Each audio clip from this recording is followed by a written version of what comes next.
The Opie and Anthony Show. Opie and Anthony. Radio shock jocks. Opie and Anthony. In the world of radio shock jocks, the biggest are Opie and Anthony. These people say shocking things that border on offensive in order to entertain their audience. I refuse to sit here and think that radio has to be nice. Why? Why does radio, out of any other medium, have to be nice? We are being now held to a standard where we have to be nice and make people feel good. Go screw! Radio bad boys, Opie and Anthony. Controversial radio personalities, Opie and Anthony. Infamous DJs, Opie and Anthony. Talk show radio hosts, Opie and Anthony. Opie and Anthony. Opie and Anthony. Radio shock jocks, Opie and Anthony. Opie and Anthony. Shock jocks, Opie and Anthony. Shock jocks, Opie and Anthony. Opie and Anthony. Shock jocks, Opie and Anthony. Opie and Anthony. What? Hold on. Whose fault was that delay? No. Oh, is it? What do you mean, correct, open, humiliated. What do you mean right in front of me? When you just end like that, I had to touch Dude, I looked at you and went, boom, like go. That was sloppy. If you had to say a celebrity that you most resemble, who would you say? Jodie Foster? If she ate the real Jodie Foster.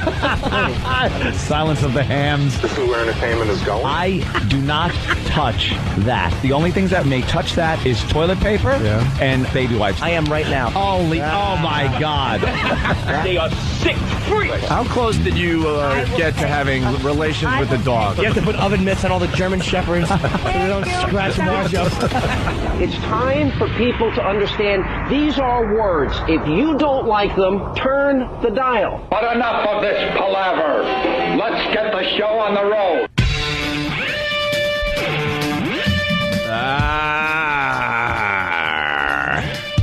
Good morning. Yeah. There's your fake enthusiasm. Good morning. How are you? Again. Yeah. 2 seconds before we're like, but then amazingly, right when the mics turn on, hey, good morning. Good morning to you. Gonna be a hot one. Hot summer of the city. Back of my neck feeling the heat is on. The heat is on. Hot, hot, hot. Feeling hot, hot, hot. Is your local news doing the hot, hot, hot song or the heat is on? Oh, well, heat wave. Some like it hot. Some like it hot. When the heat is on. Oh my God, this old gag. Enough with the hot songs. We get it. Hey, I want to acknowledge the NYPD this morning. Oh, yeah. One of our boys went down. That's terrible, man. We fully support the military. We fully support the NYPD. We support cops in general because obviously we're on in a lot of cities. But, man, they still haven't caught these guys, huh? Nah, they'll get him, though. Believe me. One of the boys took a 45 to the face, and he's paralyzed. They're amazed that he's even alive. Jesus. His partner got saved by his vest. Apparently, they're pulling over a BMW SUV, and then walking up to the windows, just got unloaded on. Just got unloaded on. You know what pissed me off about this whole thing? I'm watching the coverage. And they do the serious, police officer down, shot, paralyzed, 45 to the face. And then also they went into, and coming up. Yeah. New York CSI. And what techniques they're going to use to try to catch these guys. Yeah, they have to make it like an entertainment. They went into piece. entertainment mode. It's like, dude, just report the goddamn news. The cop is down. But there are video cameras all over the place. Supposedly these hooligans, animals, they got video of them. Yeah, because they were in a Church's Fried Chicken, and then there was a video surveillance camera on the scene, I believe. Yeah. So I'm amazed they don't have him yet, but I'm sure they're closing in. Well, they got a suspect. They got a name. Apparently, he's some guy that was working at a car dealership, a BMW car dealership, and I guess helping himself to the goods. And he's under this special kind of probation that extremely violent people are under. Why isn't he in prison? He's out there just so he could shoot people, shoot cops in the face. Oh, God, please give the police officers a bit of liberty. when it comes to getting these guys and maybe tuning them up a little bit. Maybe they could use a little tune-up at the station house before everything goes on the record. Because that's just and we have awful. We have a death penalty in New York, but we haven't used it. It's never going to be used. We haven't used it since they reinstated it, 48 years ago? Of course. How long ago at this point? It's I think it's close to 10 years, right? Yeah, when Pataki came in. I think they reinstated the death penalty here in New York close to 10 years ago. And, obviously this when they catch these animals, they won't get the death penalty. No one gets a death penalty. It just looks good. It gets people voting for you. But you don't have to actually use the thing. So why have it? Why bother? They should be killing people every day of the week. They should have death penalty Tuesdays. Death penalty Tuesdays. That would be nice. There's something I could get behind. Death penalty Tuesdays. If you're gonna have the death penalty, use it. Yeah. Death penalty came back September 1995. Yeah. Almost 12 years that we haven't executed anyone in New York. It was after they threw Cuomo out of there, put Pataki in, so he signed it and went through his entire term, a couple of terms, without it being used. And now with Elliot Spitzer in there, forget about it. Elliot Sir. That's what I call him. Elliot Oh, man. Sir. New York is becoming soft. Is that true? Go back to that page. Number of executions before 1976. Anthony, how many people do you think we killed with the death penalty before 1976? Before 76? Before they took it away from us for about 20 years. I would say we loaded up with probably 62. 62 people executed since before 1976 in New York State? Just throwing a random number out. Try 1,130. God bless New York before 1976. Here we are at another execution. You better not brag too much or Texas is going to call and go, hey, dude. Yeah. We do that on a weekend. Texas made it look silly. When George W. was over there, he made it look silly. Yeah. Is that true? Wow, that seems very high. Wonderful. And they used old Sparky back then. Strap him into old Sparky. Watch his head smoke. Wait, what was that other Remember stat? to moisten the sponge. Hey, look, we have Texas beat. Number of executions before 1976. Texas only had 755. In your face, Texas. Take that. In your face. Gonna paint my face. Number of executions since 1976 for Texas. This is a surprise. Only 400? Just under 400? Yeah.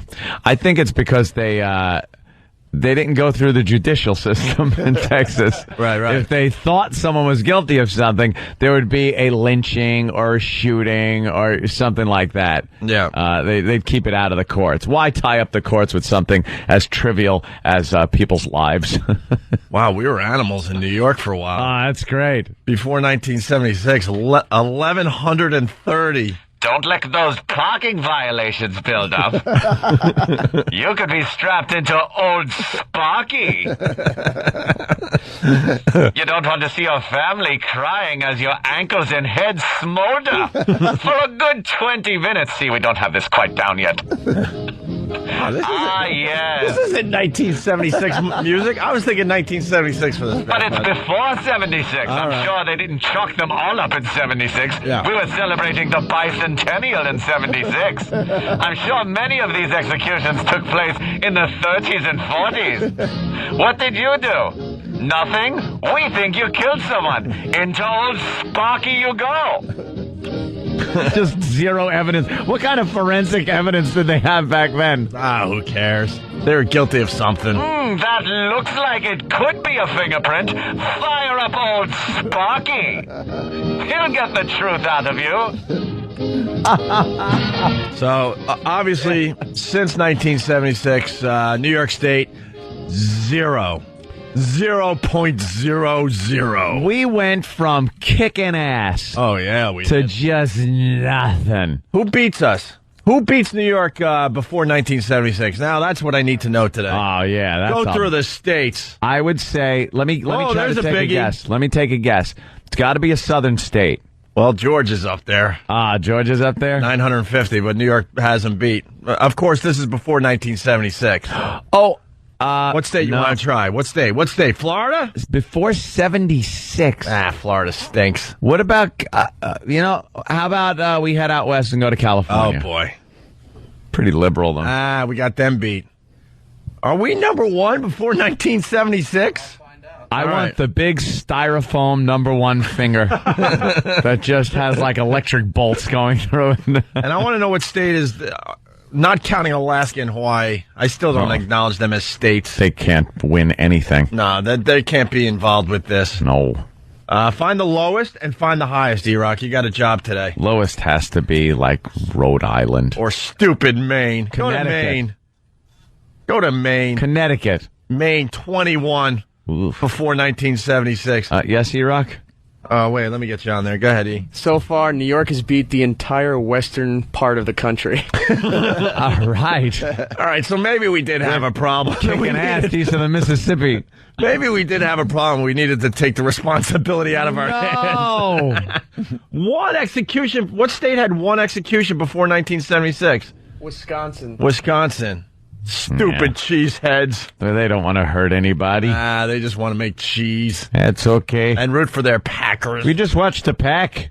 Hey, go Pack, go. Go Pack, go. Go Pack, go. Oh, God bless New York before 1976. But then we just fell off the map. Yeah, not one since 1976. Oh, here's a biggie. Oh. PA.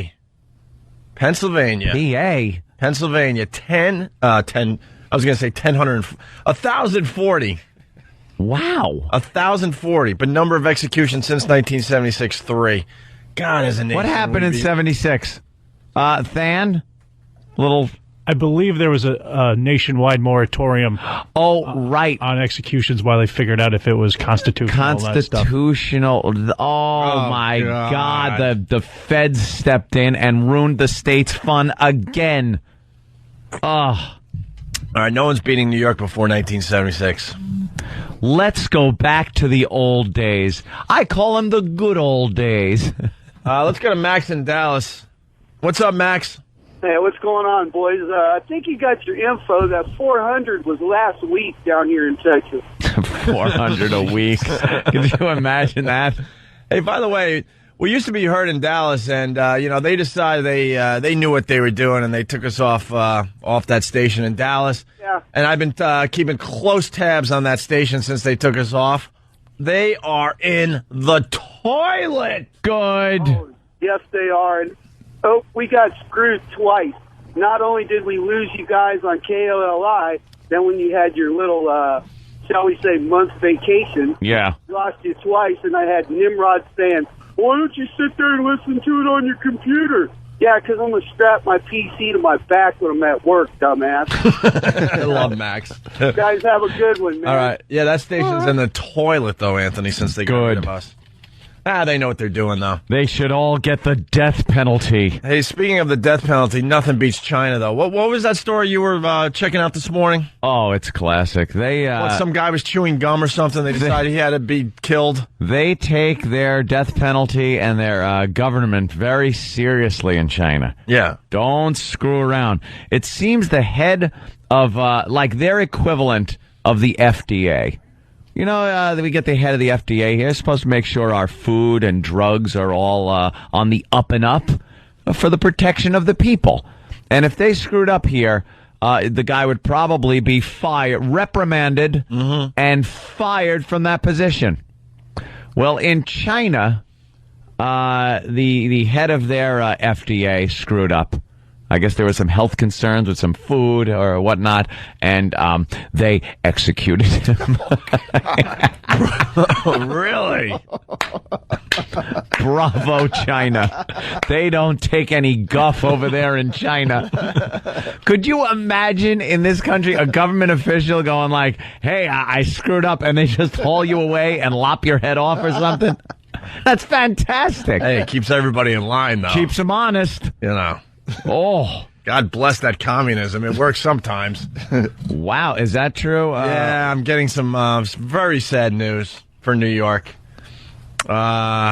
Virginia is the new Old leader. Virginia. Old Virginia. Number of executions before 1976. Oh, yeah, they had some fun down there. Yeah. 1,277. Nice. Goodbye, New York. Good day, sir. But here's the problem. Since 1976, Virginia, 98. That's it. But Who's they're, the at leader least since they're still running. 1976? That's Gotta the new one. be Texas. Yeah? Oh, and I bet it's Texas. Texas is 400. Texas 400. is 400 since 1976. Since 76. All right, now That's pretty good. Oh, there was a biggie. There was a biggie. Arkansas? Yeah. Arkansas? The hell are they doing down there since 1976? 478. The new Wow. leader. All right, anyway. Louisiana. But all kidding aside, man, this, we want to acknowledge the NYPD today. One of their boys shot in the face, point blank range with a Yeah, 45. walking up to a window.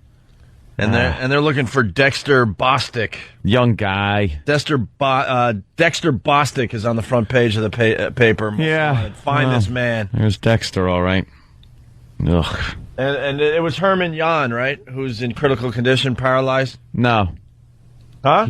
No, he's the guy that was outside the car. Actually, he got shot in the arm and the chest, but his vest stopped it, and he returned fire. So it is Russell? Yeah. All right, yeah, Russell's the one in critical condition. Yeah, that's... paralyzed, shot to the face, point blank range with a 45. That's ridiculous. And there you bastards. go. And we have a death penalty, and it will not be used in this case. No, of course not. I'm sure it'll end up drugs, all these poor guys, horrible youth. When they grew up, it was terrible. Please, and then they should strap them in an electric chair on their lawyers' laps, and then get old Sparky fired up again. The lawyers that defend this scum. I know it's part of our system, and they need the lawyers, but you know something? Sometimes you don't. Yeah. Sometimes there's just video evidence. There's enough evidence where you know it's the guy, and in those cases, don't waste our money. Let the cops take him in the back and do what they do best. And follow China's lead. Justice. Follow China's lead. Yep. The Chinese are coming. They're taking over the world, slowly but surely. That's it. Well, of course, they don't like if you punch up, Google on the internet. You might get your head chopped off, too. But, you got to find a happy medium. You got to take the good with the bad. You got to find a happy medium between maybe corrupt government officials getting their heads cut off and somebody looking at a nudie picture on the internet. Yeah, well. Or Falun Gong. It is Falun Gong. It is crazy because the Chinese they executed this guy for what was this again? Just bad meat? I don't know. What did he do, Than? It's just they've had so much scandal with their products recently and tampering. They just you can't mess with their money. That's basically what it is. It's amazing that this communist government has become so protective of money. Yeah. And they're really getting to the point over there in China where money is more important than this ideology of communism, which used to be why they would kill people, against the government. Now it's all about the ducats. All right. So basically, bad meat or bad food, you die. In America, you shoot a cop point blank range, and you will live. And because you're a poor guy, you'll end up in prison, which just becomes a way of life. All right, well. So you're a hero. He'll go into prison a hero for shooting a cop, and it's disgusting. All right, so our thoughts go out to Russell and his family there. Russell Timoshenko, something like that? Yeah. Timoshenko. Oy. All right. We got lots to do today. Jim Norton's not here. You don't hear his voice because he's becoming a big, big star right in front of our eyes. His book is being released today, Happy Endings. Make sure you go out and get it. It's at all the bookstores. Jimmy's book. It's probably the most disturbing cover I've ever seen as far as a book goes. Yeah, it's pretty bad. As far as legit books go. Jimmy's completely nude on a massage table with just a washcloth. Barely. Covering up his private area. Then you got this fat broad. Yeah. This chubster with just very heavy eyeshadow and heavy makeup and greasy hair. She's obviously the massage therapist, and she's lifting up the tiny little washcloth to see what Jimmy's packing. Ready to unveil. Oh, there we are. And she's chuckling. See, they're promoting his spot, Opie, right now on the news. Yeah. And all I see is us. Yeah, Jimmy is going to be pissed. Jimmy is going to be so livid. They're talking about their guest, Jim Norton, promoting his book. Well, that's where I was going with this. Yeah, so his book is out today, and he's going to be on Jill TV, actually. Channel Jill 11 TV. here in New York, but we call it Jill TV. Because of the lovely Jill Nicolini. Right, and they're promoting it like crazy, Jim Norton's appearance on Channel 11, which is going to be within 20 minutes. So if you're in the New York area, you can check it out.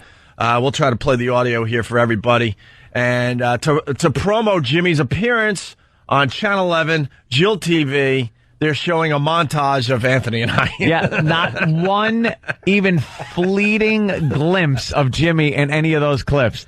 It is nothing but O&A clips, some of them 8 years to 10 years old. Yeah, great. So now I'm going to get people telling me, wow, are you sick? No. What happened? No, the video you're seeing on TV was 8 years ago. Yeah. And I got to mention, by the way, Jill Nicolini today is wearing a Valentine's Day teddy. Yeah. This is something that you give your girlfriend on Valentine's Day, and she keeps it on for about 10 minutes before you just ravage her sexually. Yeah. She looks gorgeous in that. It's meant to be just torn off the girl's body. Oh, please. It's meant to be worn once. But is that edible? I think it's made out of the same material as a fruit roll-up. I think the whole news department's going to, cut it into pieces, and they're all going to have at her outfit this morning. Just lovely. I wonder if she'll be doing the interview with Jimmy. No. They really should do that. No, Emily, the entertainment girl's in today, so. Damn it. No.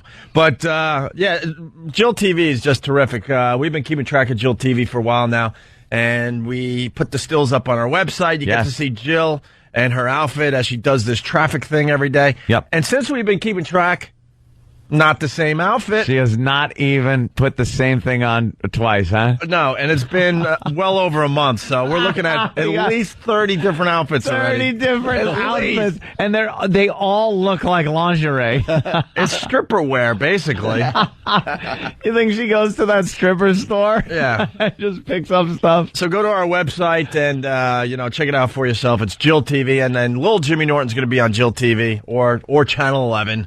Here in New York in about 15, 20 minutes. Yeah. But make sure you go out and get little Jimmy Norton's book. It's called Happy Endings. You can't miss it because the cover is deeply disturbing. Jimmy's a really good writer, very funny. You really get into his situations that he gets himself into, and it's some of the sick crap you've heard on the show, but great detail and his witty writing. I read half his book so far. Yeah. After scanning the whole book to see where he mentioned us. I'm scanning along, and out of context, I read, in a rest area, Opie's an 11, and I'm a 3. And I'm like, what is this about? And I'm not even going to tell you what that is about. You're going to have to pick up the book for yourself. I'm like, give it a read. He's all bummed because, basically we drove up to Boston, and Jimmy has the smallest bladder. He has the bladder of like a sparrow or little something. Hummingbird. A hummingbird, and he has to stop at every rest area to take a leak. And I joined him into the bathroom on a few of these occasions, and he was all excited that I was going into the bathroom with him because it increased his odds or something. I don't know what he was getting at. That's like if you go into a rest stop bathroom with you. That's like a hot chick, walking into a bar. Yeah, with a chick that isn't so hot. Yeah, she's still gonna get picked up because she's with the hot chick. Just opens up conversation. But I don't know what Jimmy's thinking because it's a rest stop and it's nothing area.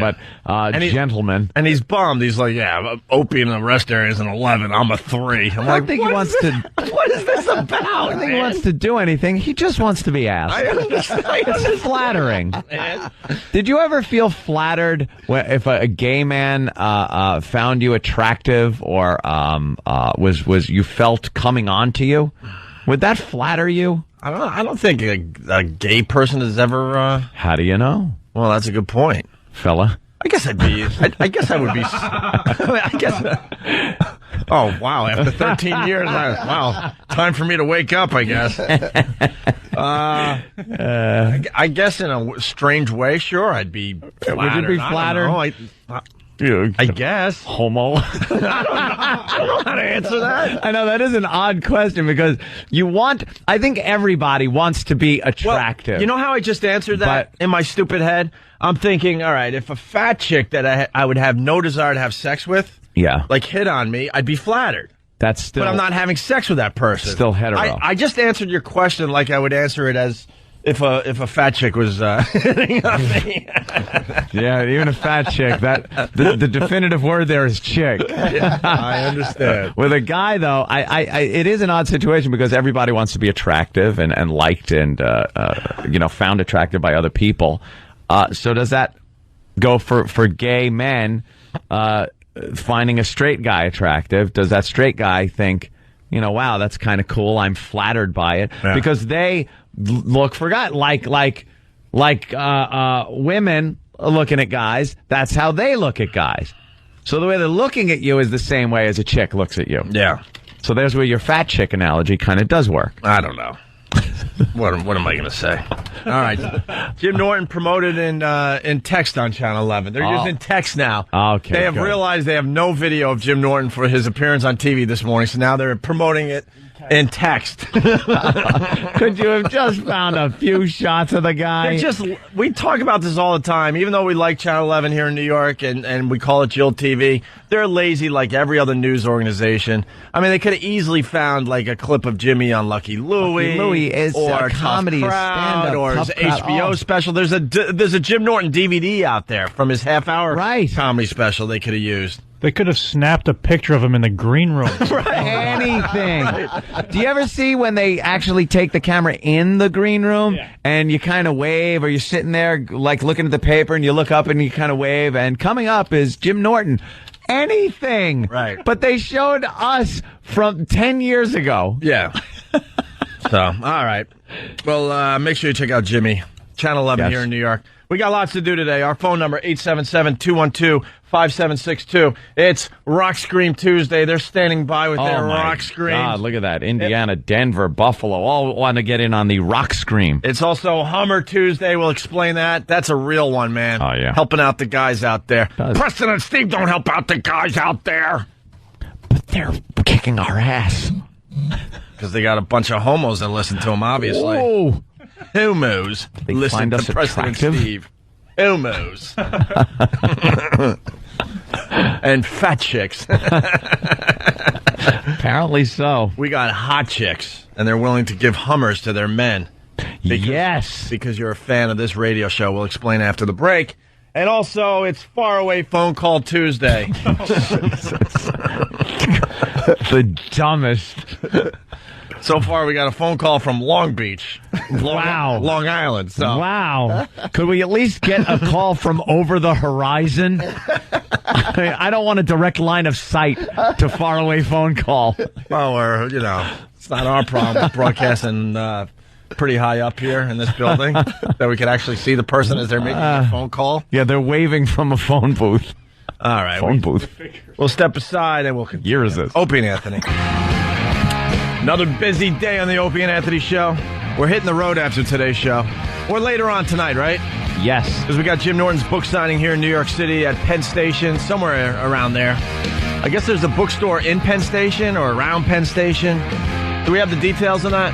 Hurry, Kenny, hurry! There's gotta be. Go. Borders Bookstore, 33rd and 7th, right in front of the garden, next to Penn, top of Penn Station. At what time? 6?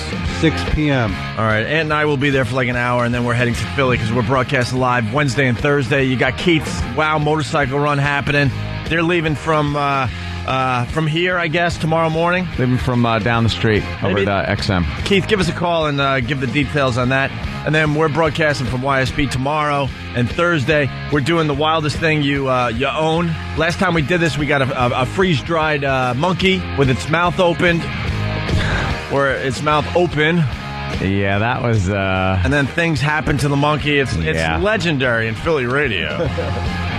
Legendary stuff. That was a good one. So we're bringing that bit back, and we got a great prize. We got like a huge 42-inch plasma is going to be the prize for the strangest thing Holy Jesus we see while we're in Philly the next couple of days. That's a good prize. Where the hell did that come from? YSP, man, they're on it. They're on Jesus. it. God bless YSP. And they have like a whole schedule for us. We're doing the show, then we're doing then we're seeing how the Wow motorcycle run is going. We're gonna be at Lagoon or something like that, right? Yeah, Lagoon. Lagoon, and then yes. And then the GM wants to take us out to dinner. They want us on Kid Chris's show. It's just an all-day event for us. I call it whirlwind. Yeah. It's a whirlwind tour. Of Philly. Yes. I hope it's better than the last ones when we used to go down there and see where Ben Franklin's house used to be. Where they boxed it out. Oh, I missed him. With no walls. I missed that guy. I know. He had to be a tool. With his tight slacks and his loafers. He took us to Ben Franklin's house, and we're like, oh, cool. We got to, see. And I'm thinking it's going to be one of those things where you walk through the hallways and you see, like, maybe they set up a velvet rope or even glass in front of it. Oh, yeah. And you look and see the famous, like, the spectacles. What do they call those? Monocles? No. Bifocals. His bifocals. Yeah. That's what I wanted to see. And maybe his kite. And the key. And maybe a chair or something. Go, wow, Ben Franklin sat in that chair. Right there. It's in a vacuum-packed room or something. and we get there, and Tim's all proud, and we're standing in the middle of this painted floor, and we're outside. Yeah. We're still outside, mind you. Yeah. We did not have to step through a door surrounded by walls. And then on the corners, it's like a see-through house. There's like beams going up, and then a roof line, but it's not covered with anything. That's where it was. Some of these landmarks you just got to give up on. Just throw a 7-Eleven or a Wawa. It's time to put a Wawa in there or something. Nothing. It's time to give up on Ben Franklin's house where it used to be. No bow that he tied his ponytail in. Yeah. No singed kite. Right. Nothing. Time to put up a 6-story condo. Yeah. Get your money's worth for that property. Just put a plaque by the door. Right. Hey, before we built this monstrosity, Ben Franklin's house was underneath it. Those plaques are whatever. Also, they'll say George Washington slept here or whatever. Yeah, that old gag. There's one in Greenlaw. My brother Elmo's in studio today, and happy birthday, by the way. Thank you very much. It's brother Elmo's birthday. Oh, happy birthday. The bell tolls for me. Near our sister's house. Okay. There's a historic plaque. Yeah. And I've been driving by this old house for years and years, and I caught a glimpse of what the plaque said. And it says something like the most horrific murder in American history happened here or something. Get out of here, really. Do you know what I'm talking about? I have no idea what you're talking about. I thought you were talking about the one where it was Washington slept there. There's one down in Centerport. Yeah. But this one, it had something like axe murderer, or it went by so fast. I'm like, wait a minute. Wow, that's great. I gotta check this plaque out. This is a little different than George Washington slept here. It's the Lizzie Borden residence. Yeah, it's where she took her 30 whacks. I thought you might have... No, I just saw the one Might that have said known. that something really important happened here, but we forgot what it was. So there's just like a plaque there that doesn't really say much. Oh, really? But there was one. I forget. It was some horrific murder, and they were bragging about it. So I don't know. Well, enough time goes by. The next time I drive to my sister's house, I'll take a picture and we'll throw it up on a website. And enough history. Yeah. Are they promoting Jimmy? I don't know. It's got to be soon, right? Coming up. Let's see. Coming up on Channel 11, Jill TV here in New York City. They're kind of showing. Oh, there's a clip of Jimmy. There's Jimmy entering the studio. Now they got a live clip of him. Wait, is this it? Turn him up. Turn him up. They're promoting him. Huh? It's not it. Oh, this is them just... Don't hit Jimmy with a pillow, you bitch. All right, Jimmy's up next.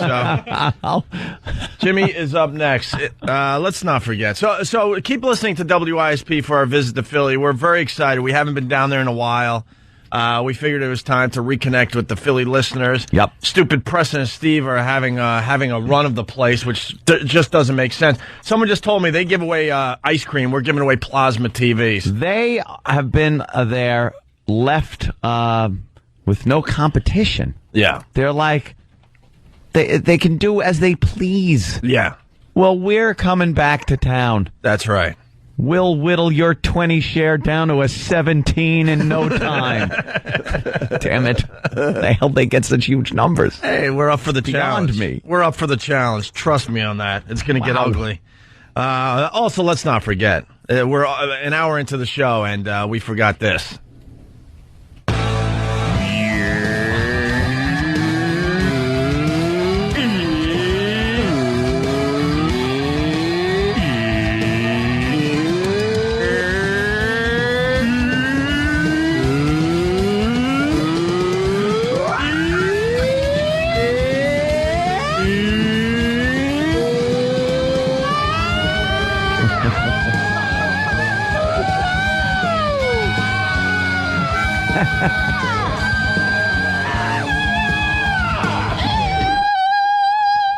It's Rock Scream Tuesday. Rock Scream, Opie and Anthony. This stupid thing started out as a joke, but every morning now, every Tuesday morning, the phones are lit with people that want to do this. Harry in Buffalo, what's up? Listening on the Edge. What's up? What's going on, boys? Hey. I'd like to dedicate this rock stream to the traveling virus not coming to Buffalo. Hey, man. I tried. Meow. All right. Yeah, that ain't a rock scream. All right, get out of here. Jesse in Denver. Jesse. Meow, meow. These aren't rock screams. Jimmy's not here. We're not going to allow this today. Ryan in Indiana, what's up? Meow. We want rock screams. It's Rock Scream Tuesday. If this was Break the Rules Friday when we're on the road. Yeah. See, now we're not taking any more rock screams. You blew it. And then also, let's not forget, it's also... It's Hummer Tuesday. On the Opie and Anthony Show. Ew. Who did that hum? Oh, that's Tim. Oh, God, that's disgusting. He's right behind you. What are you doing? That's supposed to be a hot chick going like... Yeah, man. Like that, not... We have brought Hummer Tuesday back, though. This is a real deal. Play that again. Huh? Play that again. Oh, God. You gotta hear that awful manly... As soon as Jimmy's on TV, will you just pot that up and we'll stop doing what we're doing? Here it is again, Hummer Tuesday. It's Hummer Tuesday. On the Opie and Anthony Show. Nauseating. God. But it is the real deal. We used to do this back in the day, and we have brought back Hummer Tuesday. So women, to the women out there, I hope you're listening. You can help out your man. He's a big fan of the Opie and Anthony show. Just out of nowhere, give him a Hummer sometime today and go, that's because you're a fan of Opie and Anthony. Believe me, he's not going to turn you down. No. He will not turn you down. And it's going to make his life so much better. He's going to treat you better. He's going to go, what a good egg. Yeah. And then, of course, we get the little, hey, thanks, guys. Yeah. Thanks for the Hummer Tuesday, guys. That's fantastic promotion. All right, screw Preston and Steve. I'll start listening to you guys. You guys are giving us Hummers. John. Well, getting them Hummers. I don't quite like it put the way you said it. That, not only could it take a long time, but right. not my cup of tea. Everybody line up. We'll do whatever it takes to get our audience back in Philly. Come down to this. While it might actually work in gaining us listeners, I don't think we have to go quite there yet. Line up outside the Ben Franklin house that used to be there. Entertainment news. Uh-oh, this could be it right No here. E-Rock? No E-Rock. Oh, E-Rock. No, it's he's going to be the next story. John in Jersey, what's up? You got a minute here. Hey, what's going on, guys? Hey there, Jan. Hey, I figured that, my wife's been so good with Hummer Tuesday. It's her birthday today, so I'm going to reverse it. Yeah, we don't mind the reversal, actually, because we do have a lot of women listening to the Opie and Anthony show. Reciprocation is absolutely encouraged. Yeah. I told her that she's been such a good sport. I go to work, relax. All right, goodbye. Jimmy's on. Goodbye. To have him here with us. Good morning. Oh, hi. Nice Thank you. It's nice to have a guest who's used to getting up at this hour. Yeah, this is, I do radio every morning on Opie and Anthony, so I'm definitely used to getting So you're up. wide awake. It's like being on the set of my favorite sitcom, though. We watch you guys every morning. Really? Yeah, this is great. And we are like a comedy of errors on a daily basis, aren't we? Oh, it's fantastic. It's all traffic and hot chicks. This place is great. Yeah, it's fun. The guys enjoy themselves. I'm putting words in Craig's mouth. All right, so you're from Jersey originally? Yeah. Jersey boy, where? North Brunswick. Yeah. And you have a younger sister? Yeah, I have a younger sister, and it's just embarrassing that my family has to see this book, so my apologies. It's kind of, gross and embarrassing. So they didn't know about it until now? No, they had no idea. They thought like I was just a cute comedian, and then they realized I spent a lot of money doing awful things on massage tables. So they're going to disown you after this interview? Not really disown me, but I think that they're kind of disgusted, yeah. Interesting. Okay, so I also understand that you like to collect photos of celebrities, some interesting choices of people. Yes. Tell us about Ozzy, big fan of Ozzy and Black Sabbath. Yeah, I creeped Ozzy out. Like 1997, I was stalking him at MTV, and I kept staring at him, and he kept looking at me. Yeah, that's the photo. And then he finally closed the door so I couldn't stare at him. And I'm like, God, what a weirdo I must be to have made Ozzy Osbourne feel uncomfortable. Yeah. Gene Simmons, Alan Alda, I've stalked. I do an impression of Alan Alda's arm. Yeah? Yeah, you're going to love this. But where's the camera? Right there. Yes! It's fantastic. Gene Simmons understand that it wasn't easy to get his picture. That he had to be coerced into it, kind of. Well, we interviewed him at WNEW. Yeah, that's the picture. He's squeezing my little fat face, and he was very nice to me, and then he blew me off in Las Vegas. So I screamed about it on the radio, and then I did an event in Philly, and one of the Opie and Anthony fans called him out on it in front of 3,000 people. So he had to hug me in front of 3,000 people. It was really like kind of heartwarming. Was he embarrassed? To, like, be he was mortified. Did he blush? Wouldn't you be hugging me in front of 3,000 people? He was completely creeped out. Yeah, he was creeped out. I would be embarrassed hugging him. Why? I don't know. I just would. Yeah, no, I like Gene Simmons. We'll leave it there. All right, so now I know your background is stand-up comedy, and you still are on the circuit. You were Last Comic Standing. Now you're on Opie and Anthony. How did that whole thing come about in the first place? Opie and Anthony, I was on. I used to tour with Dice. He introduced me to O&A. I got arrested. Went to jail for the Voyeur bus back around in 2000. We remember it well. Yeah, you do. You guys probably covered it. Yeah. So I've been a regular ever since. We got thrown off the air in 2002. We've been back since 2004. And this guy, E-Rock, kind of runs the entire Opie and Anthony show. And, that's pretty much why I'm back on the air now, because of him. Yeah. So much fun. All right, now tell us about your new book. Well, it's a lot of true stories about comedy, about my first comedy hookup with a girl who kind of looked like Rocky Dennis. Thank you. Yeah, she was awful. And a lot of stories about, like I said, massage tables, sitcom ideas I have. And it's very funny. It's kind of weird to come on and promote your own book and go, it's really funny, buy it. But it is a funny book. Is there anything that you won't talk about? Anything that's off limits and embarrassing for you? No, not really. I mean, the occasional tranny indiscretion. We have to kind of, we've all made that mistake, haven't we, fellas? You got to kind of skimp around that a little bit. But, no, man, that's the beauty of being a comedian. It's like, who cares if people object to it? I mean, that's my job, is to just be funny about the truth and things that happen. If people like it, they like it. If they disagree, too bad. Yeah. Well, on that note, thank you so much for getting up even earlier and coming in. We have a book signing tonight. Yes, let's pick up, we'll give you all the info. Okay. If you can pick up a copy of the book, it's in stores today. You can meet him at a special signing tonight at the Borders at 2 Penn Plaza and July 12th at the Bookends in Ridgewood, New Jersey. For more info, go to CW11.com and we'll give you all that info again. And coming up the next hour after rumors of pregnancy is Nicole Richie actually getting married. Okay. Look at Jimmy sitting there. When we come back, another check of traffic, and get more out of your coffee than just... Hey, right on, man. Jimmy did a great job on Jill TV this morning. I wish he was Channel 11 here in New York City. Interact with Jill. I'm sure he has behind the scenes. We'll get all the skinny. Well, now Jimmy's coming back to do the rest of the show with us, so he'll be here in about a half hour. But I heard Jill laughing really hard in the background. Yes. So she was totally enjoying it. Jill TV. Did a good job, man. Just trafficking hot chicks. and then he credits E-Rock with everything. Like he said he was going to do that yesterday. E-Rock got us back on the air. Yeah, that's very, very cool. All right, we got to take a break. We have a new sweeper too, so it's Rock Scream Tuesday. It's Hummer Tuesday. This is the real deal, by the way, ladies. I'm serious. I'm serious. Sometime today, just surprise your man with a Hummer. Yeah. That will get us more listeners. A lot more listeners. They'll love it. He'll love you for doing it. More power for chaos. Great. And Tim just marched in here with a faraway phone call Tuesday sweeper.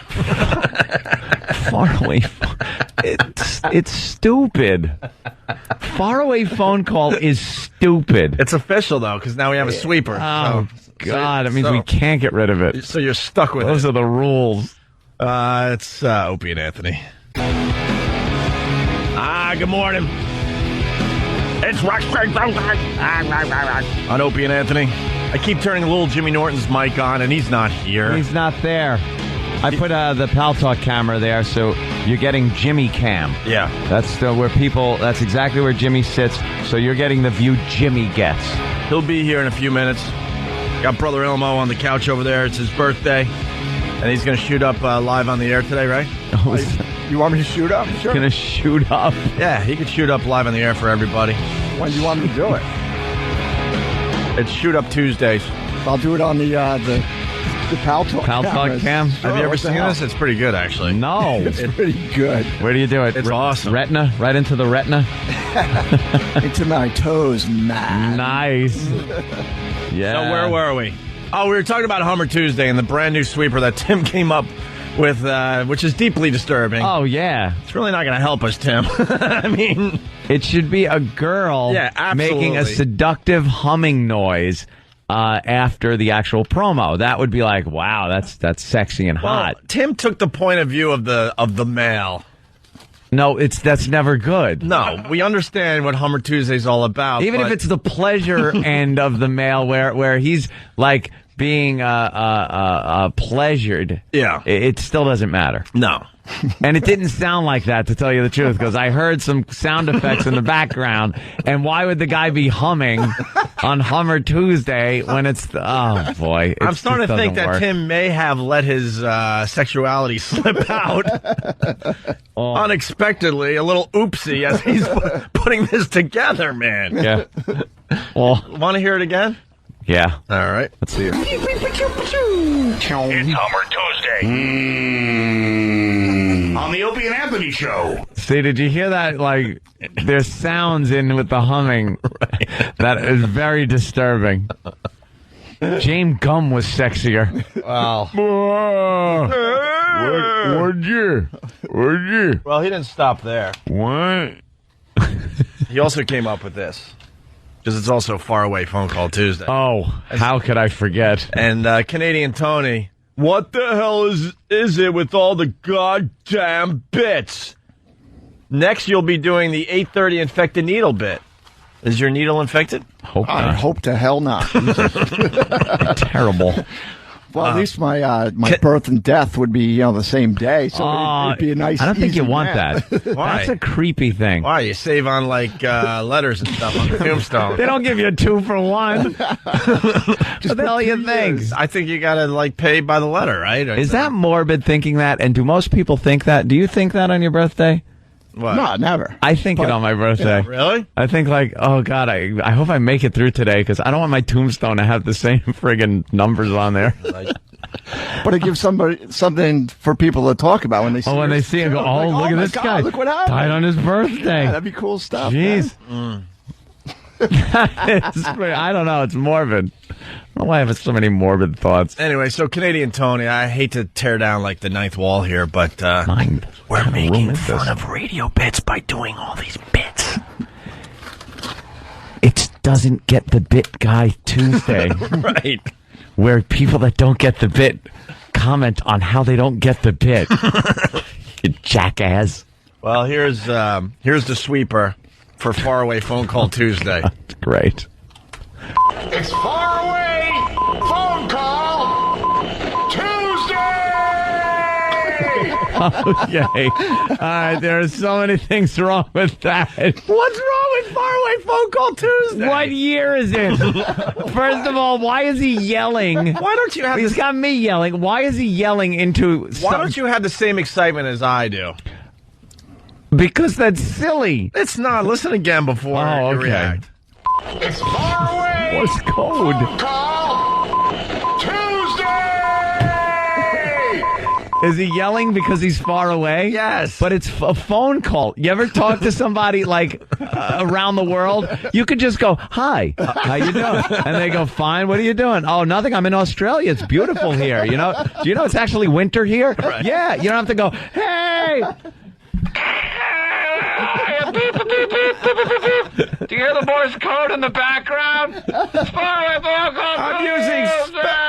I'm using special machinery to get this phone call made. All right, I do like the promo.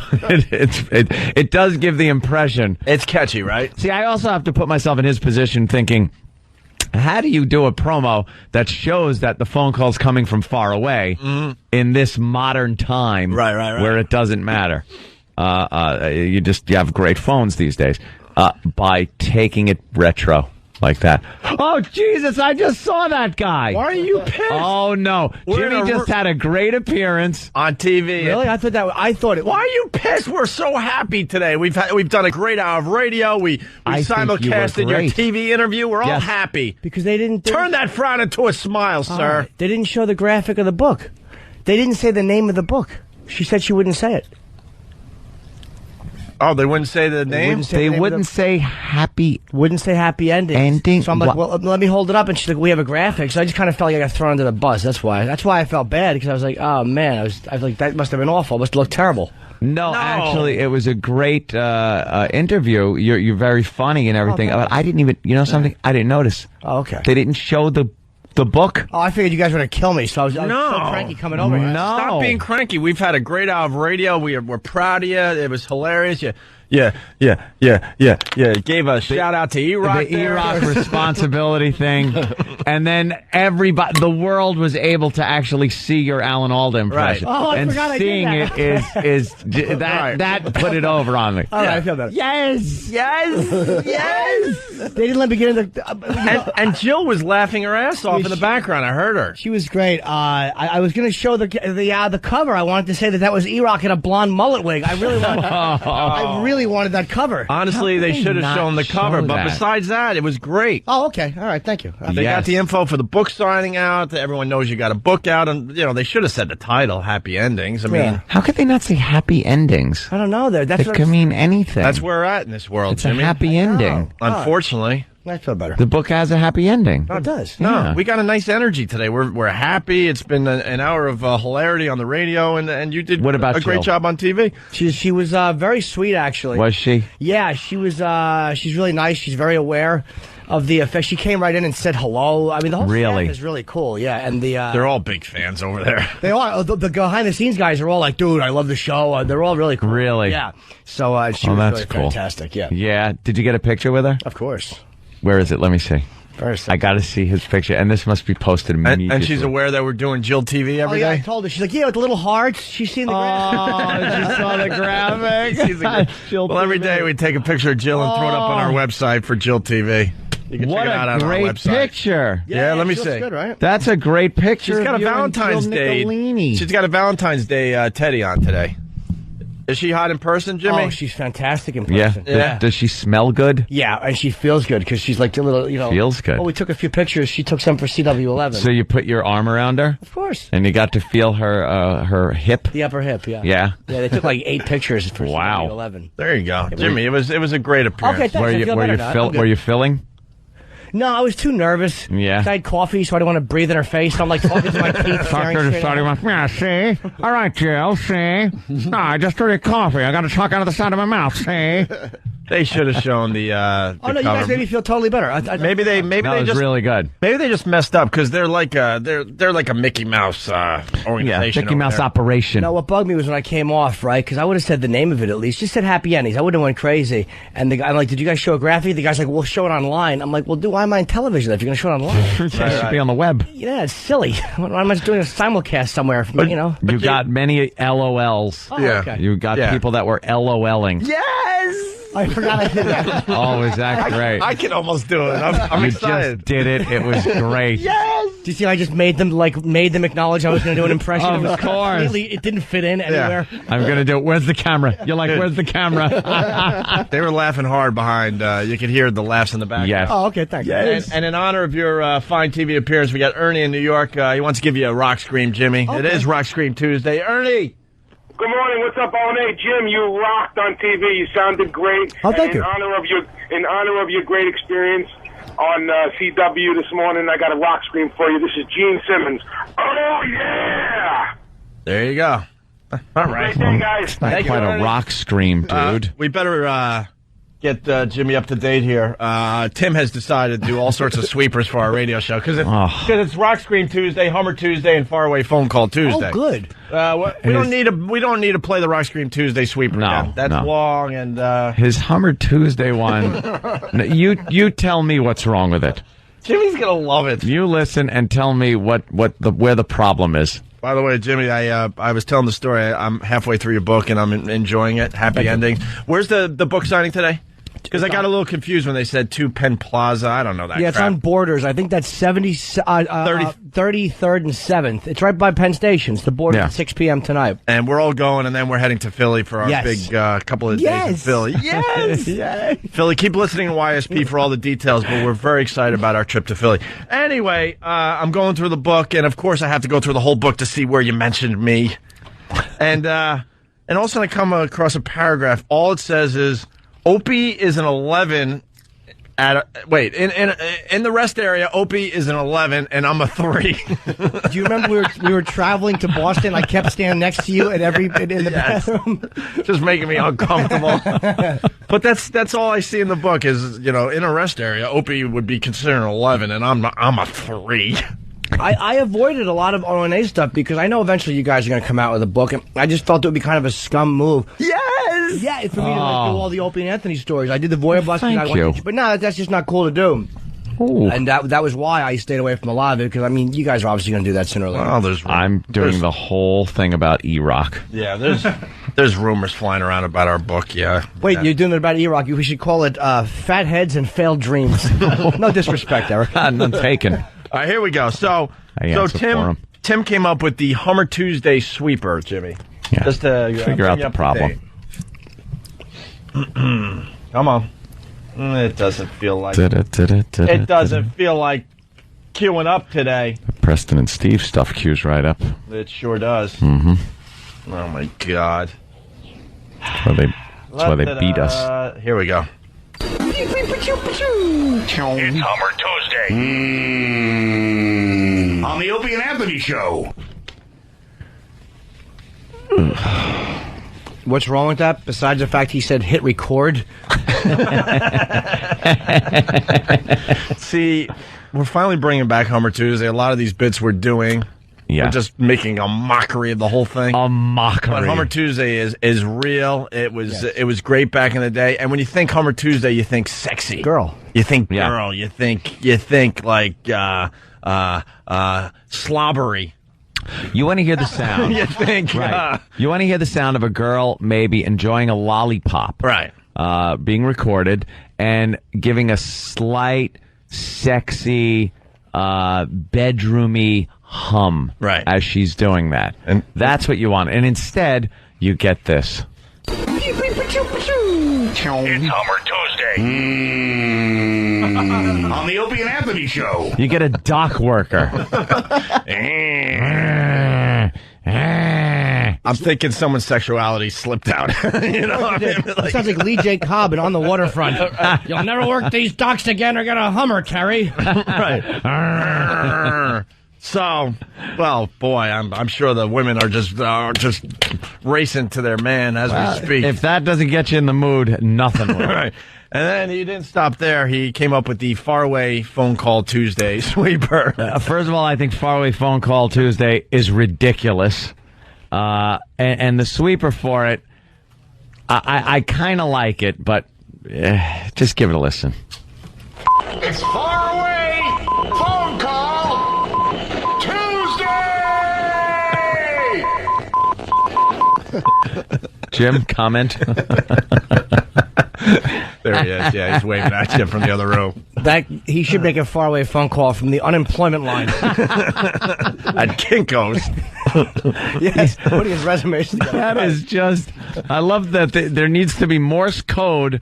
But you can talk, right? But there's static, but you got to yell, because you're far away. When we eventually take our faraway phone call today, we only do one or two. Yeah. Notice how crystal clear the reception will be. It's gonna be hi. Where are you from? I'm calling from New Zealand. Actually, let's go back to last week. I think we talked to someone from Korea. And it sounded like the guy was calling from Hoboken. He wasn't New Jersey. like, hey, yeah, hey. I'm calling from Korea. It's 2007. Right.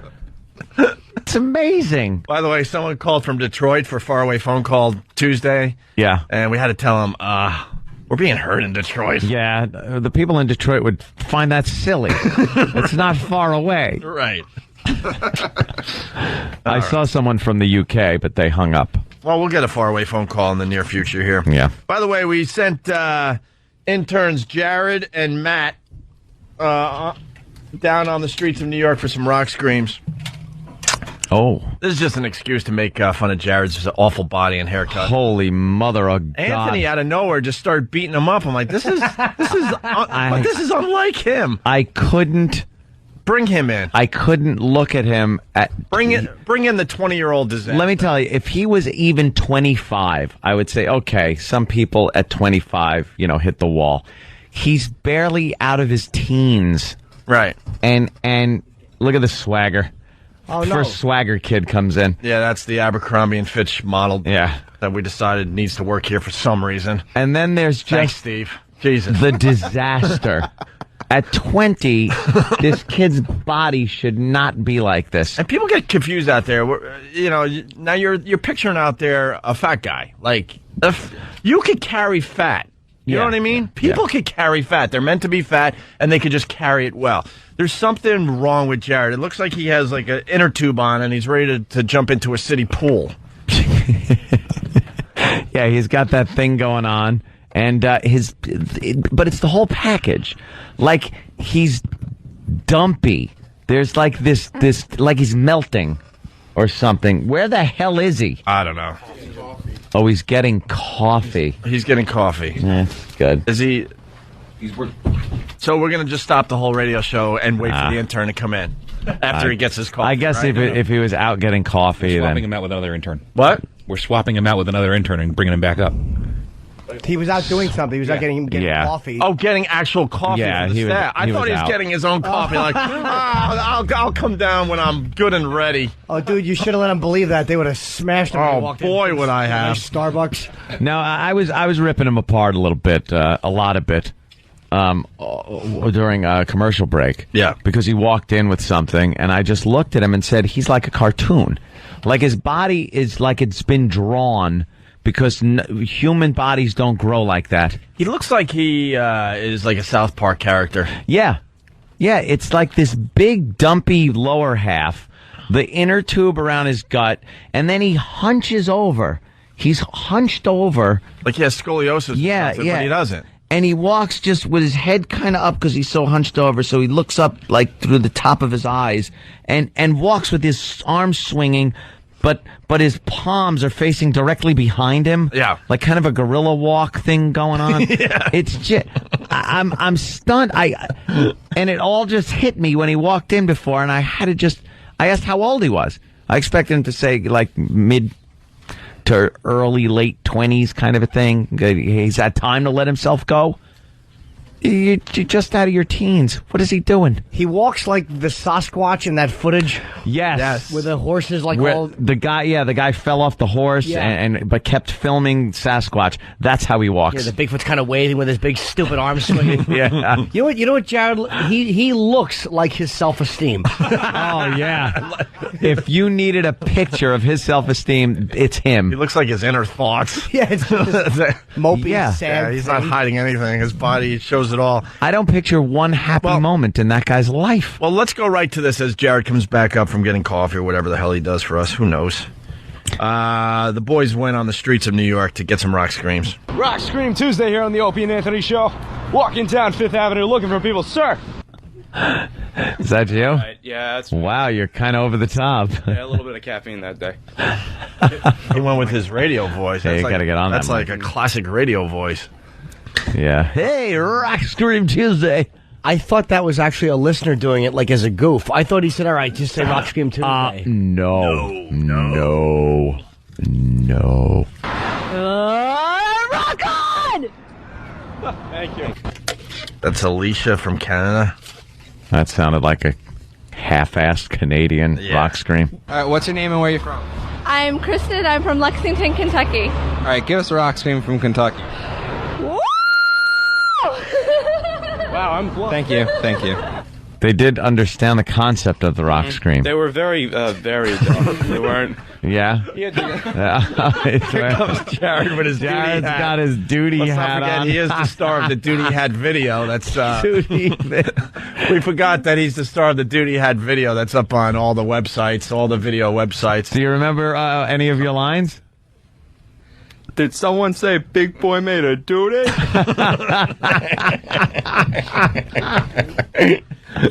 They took it off of break.com. They took it, really, break.com had a problem with our, Why? Wow. They're usually pretty cool. Well, we tried searching it yesterday, and it didn't come up. Well, it's on our website, right, Steve? It's up on our website, so... Jared, you're just a disaster. Yeah, Jared, Thank you. I really took note when you walked in before because you were being just yourself. There wasn't this attempt even to be like to walk with your head up high or maybe suck in your gut or something. You just schlepped in here, and I looked going, what is? You pretty what much is feel wrong? worthless, right? Do you All just the time? all the time? Not all the time. Not all the time. Why do you slouch? Why are you like? Yeah, you're like. I don't know. Wait, when Get on the mic there. You don't even know how to talk into a microphone. Yeah, have some confidence. Do you feel worthless? Not right now. No, say not all the time. Not all the time. What are you doing with your right arm, man? Another time. His Another mouth time. is odd.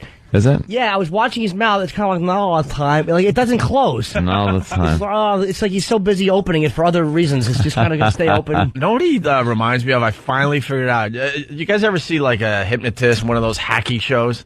And in between the hypnotist having the people on stage do something, they're kind of in that weird state of like kind of awake, but kind of asleep. Semi-consciousness? Yeah, that's what he looks like. He's in a state of semi-consciousness all the time. Yes, Kenny? I just got to say that Jared is my go-to guy as far as interns go. Yeah, wow. Why? He gets the job done? He's my main man. So he's my go-to guy. He's the guy I trust. No, why? Because he has the excitement of you. With you can relate to duty Jared, hat on and everything. Yeah. No, Jared's okay in my book. All right. Is he your wingman though? When you're trying to pick up chicks? When you try to pick up chicks in wheelchairs. So when did it start for you? Like this sadness, and just your gut. Were you always a chubby kid? Yeah, I was always a fat kid. Well, fat, because I said before, you're not fat. You're just like, you're mushy. It looks like your upper half is slowly melting into your bottom half. You look like a candle that's been burning a little too long. Yeah, because if you just took a picture of your face, no one would say, that's the face of a fat guy. Right. You know? But he works out. Yeah, you said you work out. Yeah. Now, what do you do? How often? Usually run 3-4 times a week. Away from people that are trying to beat you up? What do you, run to the mailbox and back? You run. A treadmill in the house. A treadmill? Yeah. Okay. You're kind of gloomy is what's coming in on the instant feedback. Gloomy. He's a gloomy Gus. Can you lift up your shirt? Like, are you wearing an inner tube, or is that just... No. Let's see the gut. What's going on there? Come on. Oh, Jesus. Wow. You have, like, belly button female part. It's like right from your belly button down, you actually have a cleavage. It happens. It happens. He has enough skin to be 6'6". Yeah. Like, you'd be perfect if you were 6'6". Yeah, we just got to stretch you out. You'll be fine. Yeah. Al, get ready on the dump. Oh, really? Looks like you could have sex with that. Yeah, it does. like under your belly button is an area that really does look like that whole thing looks like you could get something done there. Yeah, man. It looks like a female, like an intimate area of a female. Why is that? Wow. I don't know.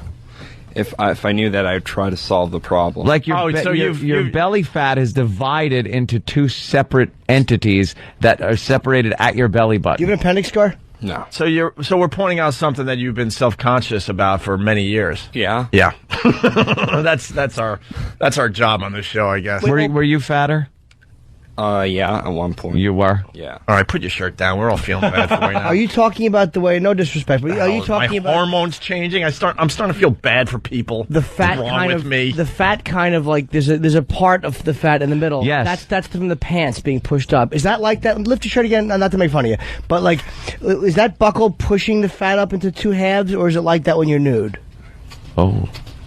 That's why I asked if you had an appendix scar. Would you like a belly button like Matt? Matt, show him your belly button. Yeah, you want one of those, right? Sure. Just a little hair trail to some champion undershorts. Doesn't make you sad to see a real belly button? No. No? All right. All right, Jared.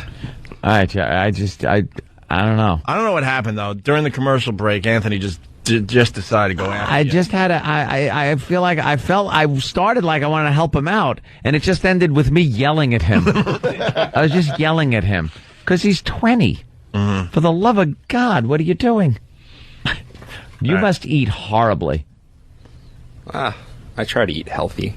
How are you shaking your head? No. What do you sit down at dinner with the guy? What I've seen, he's been eating perfectly for the past, however long his internship. Hey, let me just swagger. Hey, no, he's been eating perfectly. There it is, all the confidence in the world and nothing. Right next to each other. Jesus Christ. Yeah, they're a little different, aren't they? Wow. Humanity. Yeah, all right. Just never know. It's a mixed bag. Well, you guys were on the streets of New York getting rock screams. Let's get back to this. Lauren from Dallas. I'm just looking for one lousy good rock scream from the streets of New York. What's your name and where are you from? I'm Lauren. I'm from Dallas.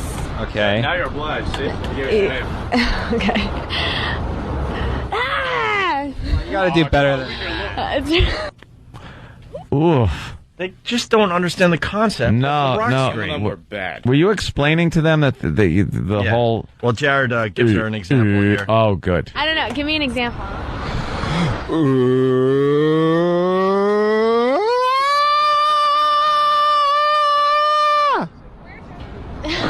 Come on. Mortified. Come on, you gotta do a little bit. No, I'm done. I'm done. No, Oh, my God. Oh, my. No, I'm done. I'm done. Hope she's screaming like that later in an alley. The freaking cobblestone over her head. TJ from Jersey. Opie, please stop eating kashi, good friends, for breakfast. You're losing the psycho Opie tag and becoming too nice. Yeah, I feel like bad for this kid. Why am I feeling bad for you? He probably has fun. You got friends, right? He's got a cool Jesus, rock Ant. T-shirt He has a on. little bit of a gut, Ant goes, you have friends, right? He's a few pounds overweight. Ant's like, people do acknowledge that you're alive, don't they? Like, if you were burning, would someone help? That's what I'm trying to say, because, like, he's not that was a little extreme. He's not an overly fat guy. No. Yeah, like, the people out there in Radio Land are thinking we're talking to a real mess. No. Not really. How much do you weigh? About 200. And you're what, 5'2"? Oh, wow. 5'7". 5'7". 5'7", 2 bills. Mm. Yeah. You got a lot of lower body weight, huh? Yeah. Yeah. Maybe you should hang upside down every morning. Get some of that up by your shoulders. Yeah. Big fat head. Huh? Evenly distribute it. Well, we just need like a rolling pin or something. Yeah, you're not rolled out right. That's what it is. A rolling pin. Yeah. All right. Get out of here. That's all we can do with you guys today. See, now just observe the walk. Go ahead. Just feel free. It's like this total, there's the swagger. Yeah. And then look at this total lack of confidence. He just schleps. That is a schlep. He looks like the kid that wanted to be a superhero, the animated... What was that movie? Hello? Incredibles. What? Incredibles? Incredibles, yeah. He looks like the kid that wanted to be, he was the Uber fan of... what's his name there? Yeah. All right, well, let's... You know what Jared is? He's the personification of lackluster. Lackluster. He's lackluster. Yeah. All right, we're going to take a break. Hey, it's official. They buried the N-word, but we're going to attempt to bring the N-word back today. They did. We'll get into it next. And yeah, we got the news story about it. And Kwame, good old Kwame from Detroit, the mayor of Detroit. He Kwame Kilpatrick. Yeah, he was quoted as saying, "Die, N-word, die." Wow. He made a statement. Wow. So we'll get into that next on the Opie and Anthony Show. The Opie and Anthony Show. Jimmy had a little observation. We're still watching Jill TV, Channel 11 here in New York City. Jim had a very good interview about his book, Happy Endings, that is released today. It's in bookstores everywhere. I think it's funny that they wouldn't show the cover, and yet we just watching this showing a guy getting kicked in the groin. Yeah. It's like a kick in the groin video, like where this guy stands there and like 5 different people come up. It was the same guy kicking him over and over. There was a couple of different guys coming over and kicking him, and it's like a YouTube video. That's what they're doing. Look, they just went off the air for a second. They're just a cluster F. Wow. They had that old school we're off the air. Yeah. Graphic. The thing that used to come on at 2 in the morning. Yeah, when yeah. the station would go off the air. But it's a YouTube video. It has, what is it, a yoga thing? Or it's Yeah, it's some guy that says through the power of his mind he can eliminate the pain. Some kind of martial art. And it helps his sex life. But here's the problem, and the news will not point this out, and I'm sure you've seen the video by now. It's pretty much the video of the day. He's not really getting kicked in the nuts. No.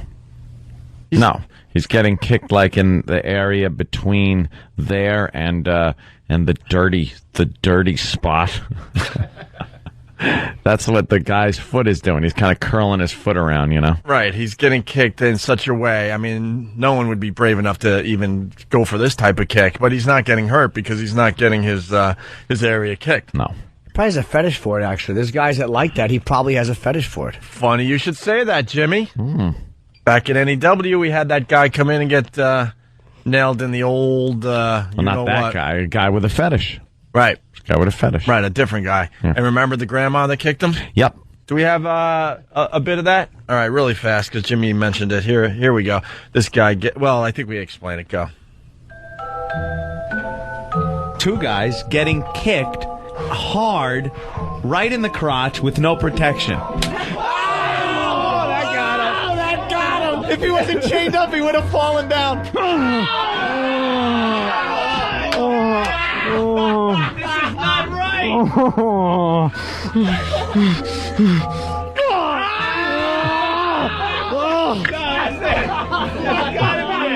That's gotta be it. Dude, that's gotta be it. God. All right, let's see if we can't get a good kick in from Grandma. Grandma is lining up.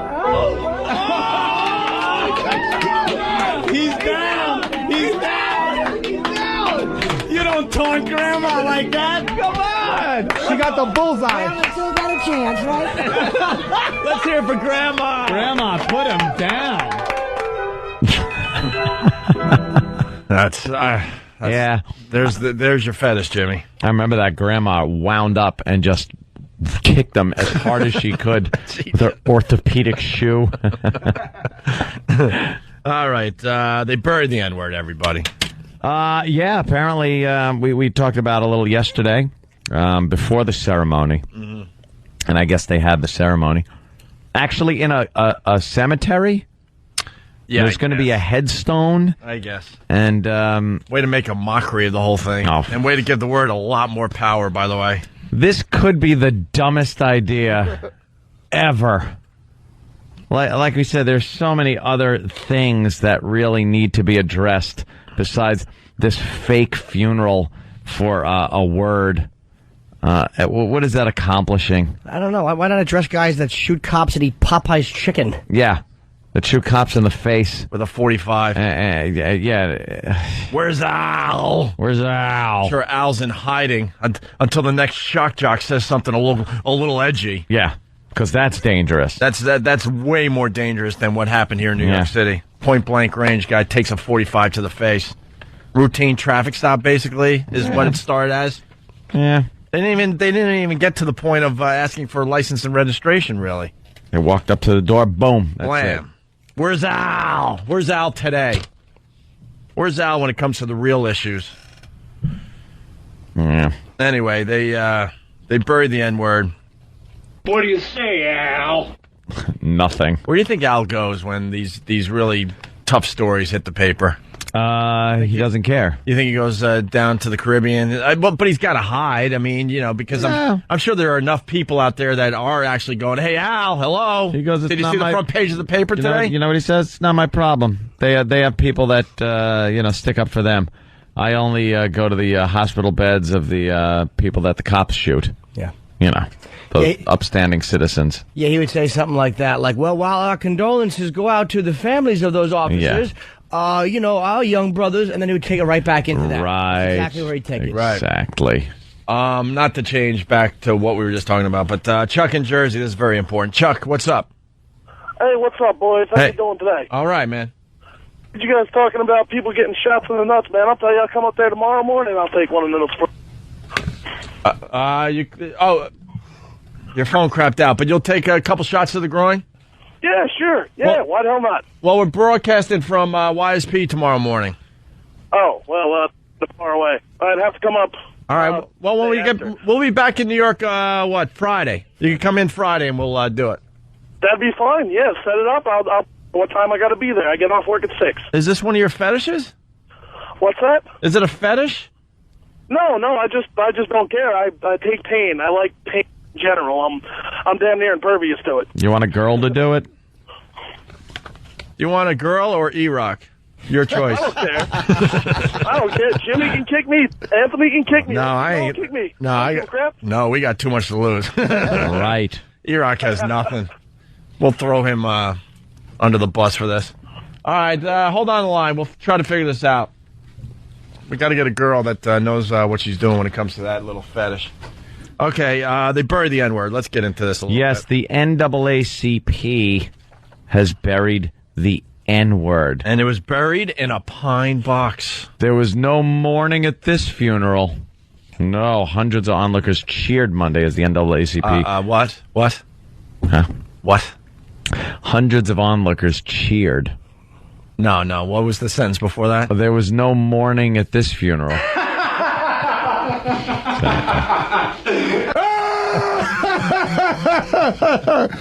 None, huh?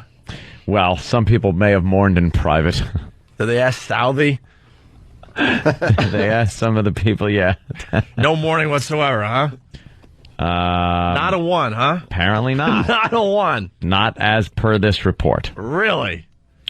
Hundreds of onlookers cheered Monday as the NAACP put to rest a long-standing expression of racism by holding a public burial for the N-word during its annual convention. Along the way, 2 Percheron horses, is that it? Percheron? Only you care. A couple of horses pulled a pine box adorned with a bouquet of fake black roses and a black ribbon printed with the derivation of the word. Yeah. What does that mean? Is it the actual word or derivation thereof? I don't know. It'd be funny though if someone just saw that on the coffin and went, the fella must have died. It's just so. Oh, jeez. Friends are all burned. Wow, they must not have liked him. God, I guess he died without any ID on him. Wow. Oh, jeez. Oof. Poor fella. The coffin is to be placed at Detroit Memorial Park Cemetery and will have a headstone. Yeah. Today, we're not just burying the N-word, we're taking it out of our spirit, said Detroit Mayor Kwame Kilpatrick. Yeah, we got audio. You got to hear this. All right. It was a symbolic funeral for a slur with a polarizing past. One intended to lay the N-word to rest. The NAACP organized the procession in downtown Detroit, which was led by 2 horses and a pine box. Today, we're not just bearing the N-word. We're taking this out of our spirit. We're taking it out of our being. We're taking it out of our minds. Today, we're bearing it dead. Was that Kwame? Yeah. That is... That's the mayor of Detroit, Kwame? That's the mayor. Nice. Of Detroit. Kwame. That's all he had to do yesterday, huh? It's dead. It's take place in this silliness. Try to say it. See? It's dead. See? The group has been campaigning against the casual use of the word, an epithet inexplicably intertwined with slavery in America. It's just wrong. The slaves got treated like that, and we don't want to be treated like that, and we don't want to go backwards back into slavery. We're not going to speak this way about each other. You know, could they teach kids something that isn't going to happen? What? We're not going to go back into slavery. Did they teach children that isn't going to happen? It's just going to perpetuate like bad feelings. When the adults of these children, it's just as bad as this that Prussian blue band, the 2 girls that are white supremacists. That right there, what that kid was saying, is just as bad. It's their parents or grandparents filling them full of that kind of ideology, thinking that that the white man is trying to bring back slavery and they're not going to take it. Believe me, white men ain't trying to bring back slavery. It was up to us. Never would have had it in the first place. How about that? I'm willing to go out on a limb and say that. What do you mean? Yeah. Don't think it was a good idea. White people did kind of have a hand in the slave trade. I understand. I think if it was up to me, I don't think there should have been any slavery whatsoever. Are you feeling okay today? Yeah. Oh, all right. Why? Just wondering. None of the slavery, none of the boats, nothing. But wait a minute, okay. But that's all I'm saying. Slavery was a bad thing and never should have been brought to this country. Do you need some aspirin? No, I feel fine. Can we take your temperature? I feel fine. You need to take his temperature. I feel fine. Or because you're not saying that because if certain things didn't happen, then this country would be all white right now to be boring. Well, you could say that. I think you're speculating. I think through immigration, in its natural course, I think we'd have plenty of African American people living in this country. I just, don't think the ancestors of slaves have that same spirit of the immigrants that would have come over. They wouldn't feel, persecuted and whatnot, because slavery was a bad thing. It was horrible for them. Horrible living conditions. Just an awful thing. And like I said, if it was up to me, never, ever would this country have accepted slaves, sent ships over there, and brought slaves over here. Just wouldn't have happened. Not on my watch. Not on my watch. Let's go to Amita or Amanda. Long Island. What's up? Amita? What's up, Amita? Hi. I just wanted to know, because I've never been to Detroit, is it really that boring and there's no crime and no other real issues where they take the time out to bury a word? It looks like the mayor wanted a little publicity. He got his face on TV all over the country because of this dumb ceremony they did. So stupid. That many people from the NAACP would not have shown up to the funeral of a shot cop. And that's what's irritating. Yeah, how about that? It's this. I understand it's an awful word and people don't want to use. Like, yeah, okay, I understand that. It's terrible. But to go through this symbolic nonsense and then, again, something like this happens and the NAACP doesn't say a word. Right. They don't really address black on black crime at all. They just address this idiotic symbolism. They don't address the real issues. Were any of the rappers who use it frequently there attending? Probably not. Of course It says here the N-word has been used as a slur against blacks for more than a century. It remains a symbol of racism, but it also is used by blacks when referring to other blacks, especially in comedy routines and rap and hip-hop music. Exactly. So what was the point of this whole thing? Amita, how black are you? I am African American. Yeah, we're good at hearing the voices. Yes. We're good at hearing the voices. We got this weird radar. We know. Yeah. We know when we're talking to a black listener. How dark, though? Like, are you, like Halle Berry? Like, who was that artist, that really black artist? What's her name there? Erykah Badu? Nah, Badu's a little darker than Halle Berry. The one from back in the day, and she was in... Esther Roll? Nah, Esther Roll's pretty dark, yeah. James! No, the one with Arnold and with the short haircut. Grace Jones. Grace Jones. Oh, Are you as dark as Grace Jones? No, I'm not. How dark are you? Grace Jones. Maybe, especially now that it's summertime, a few shades darker than Halle Berry's complexion. You guys really get a little darker in the summer, huh? Yes, I can. We're learning. Where we're learning, I don't know. All right, Amita, thank you.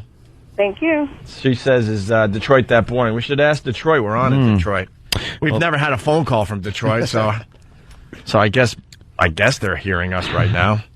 The Reverend Otis Moss III, he's assistant pastor at Trinity United Church of Christ there in Chicago, said in his eulogy, this was the greatest child that racism ever birthed.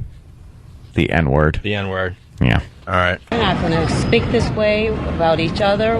We're not going to do this N-word business anymore. It's time to stop. There's also been criticism within the African American community, particularly focused on rappers who use the N-word casually in their lyrics. Oh, by the way, and they'll continue, by the way. That's not going away. Oh, yeah, stop. That's not going away. Let's go to Rob in New York. Rob, what's up? Hey, guys. Hey, Rob. Hey, who gave the eulogy? Who gave the eulogy for the N-word? Yeah. Your door's open, sir. Your door is ajar. Right. Let's leave it at that. Let's go to Mike in Buffalo. Mike, what's up? Hey, last time I checked, isn't Detroit like the unofficial murder capital of the country?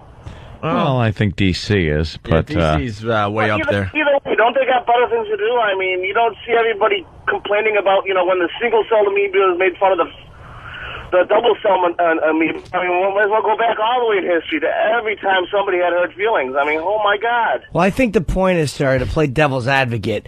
A point with that word is that people feel like black people are like the only ones that refer to each other by a racial slur. Like, you don't really hear Irish doing it. You don't hear the Jews doing it. You don't hear the Irish will do it occasionally. Occasionally, but it's not like a socially acceptable thing. It's not. It doesn't permeate their whole social interaction. And I think that's probably the point with that word is you don't hear Puerto Ricans saying people just don't do it. Asians don't do it. So maybe that's where that word is kind of weird. It's kind of unique to black people in that way. Yeah. Whatever happened to sticks and stones, I mean, that's what my grandmother taught me. Jeez, if we could only be that simple. God bless. What are you, 8? Yes, sorry. He's settling things like an 8-year-old. Whatever happened to sticks and stones? There's a line between let's bury this word and I'm rubber, you're glue. There's a happy medium. What is sticks and stones? They break my bones. You can see him get up at the UN. I'm enacting the sticks and stones policy here. Right. You are? Haven't done that in years. Our parents have yet given us names, and the N-word is not our name, and people who feel like they need to say that are wrong for saying that. It's a funeral that comes on the heels of several high-profile, racially insensitive remarks. In November, Seinfeld actor Michael Richards repeatedly used the N-word during a Los Angeles comedy routine. And 3 months ago, radio talk show host Don Imus used other insulting slang words to describe the Rutgers University women's basketball team. The coffin will be placed in Detroit's Memorial Park Cemetery with a headstone marking its symbolic contents. Oh, my God. What's going to be written? Is it going to say N-word or is it going to be the real word? It's going to say N-word. It's just going to say N/word? There can't be behind an actual tombstone that has the word on it. That would be hysterical. Imagine the surprise, though. You're just walking through the cemetery and you're looking and go, get out of here. Is that what I think it says? I don't know. I see. That's a question that needs to be answered. A lot of people probably curious. Oh, we're going to have an update on this story within a week. Mm-hmm. The coffin was, unburied. They dug it up. Oh, yeah. Tombstone is missing. Oh, that tombstone would be a or collector's spray item. painted with the real word on the tombstone. You watch. Oh, you watch. Why go through all this hoopla? Yeah, I don't know. It really about is it. just, and I don't like the fact that it was spurned by two entertainers. That's what annoys me. It's such a stupid way to get motivated. Michael Richards and Imus. That's what motivates you. Yeah. These two white guys who did it. One who honestly did it in humor, and one who just wasn't funny enough to get out of a heckling situation without doing it. Yeah. That brings it to the forefront. Oh, kind of takes away from the seriousness of a few hundred years of oppression and slavery. Yeah. When it's just some dope losing his mind at a comedy club, and Don Imus, slipping with a line that he thought was funny. And why are they bringing him into the freaking burial of the N-word? It's silly because he said a racially insensitive thing. Black people say racially insensitive crap all the time.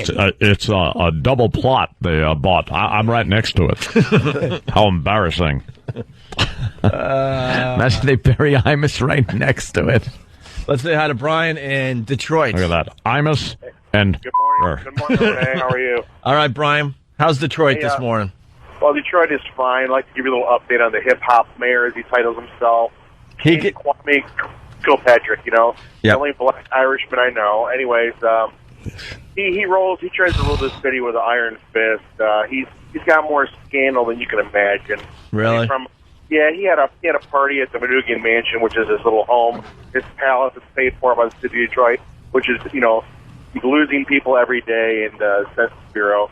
But anyways, he had a hooker shot, supposedly, allegedly, and all kinds of problems. Just do a little Google search. All right, yeah. Kwame. Yeah, we're going to do that right now. Thanks, Brian. Phil in Detroit. If you had a hooker shot and that was known, that's probably a big campaign problem. Right. Phil, what come out in the campaign? Yeah. Yeah, Google the mayor of Detroit. Let's get some background on him. Phil, what's up? Hey, guys, what's up? Faithful listener from Detroit, man. You're best thing on the radio out here, man. Hey, we're coming to Detroit with the comedy show. All right. Spread the word. All right, what's up, Phil? Well, hey, I'm just telling you, man, don't let Kwame reflect what the city's about, man. He is on the take. He's a thug is what he is. He was challenged because he was wearing a 3-carat zirconia earring around and, really playing the style. But that's not what the people are about, man. This is a beautiful city. We continue to give every year more money than anybody in telethons. It's just a good community of people, man, but he kind of reflects kind of the bad stuff that goes on here. So, yeah, you guys kind of look a little... How does a guy like that get elected, then? Yeah, you guys kind of look a little silly today. I mean, burying the N-word in this bizarre ceremony in Detroit? The hell? Yeah, I know that, but you guys will like the new downtown, man. All the good stadiums down there, casinos, things are happening down there, man. Yeah, we can't wait to visit Detroit, so hopefully we'll see you at the show, Phil. Looking forward to it. Keep it up, man. All right. All the info on our comedy tour is up on Virus Tour, one word on MySpace. We should go by when we're there. We should go by that cemetery and pay our respects. Yes. Respect. Absolutely. Yeah, we got to get our picture taken next to that tombstone. Of course you do. Somebody passes away, you have to go and say goodbye. I think after the break we're going to attempt to bring back the N-word. I think we should have a séance. Yeah? I really think we should have a seance and try to contact. That's what we should do.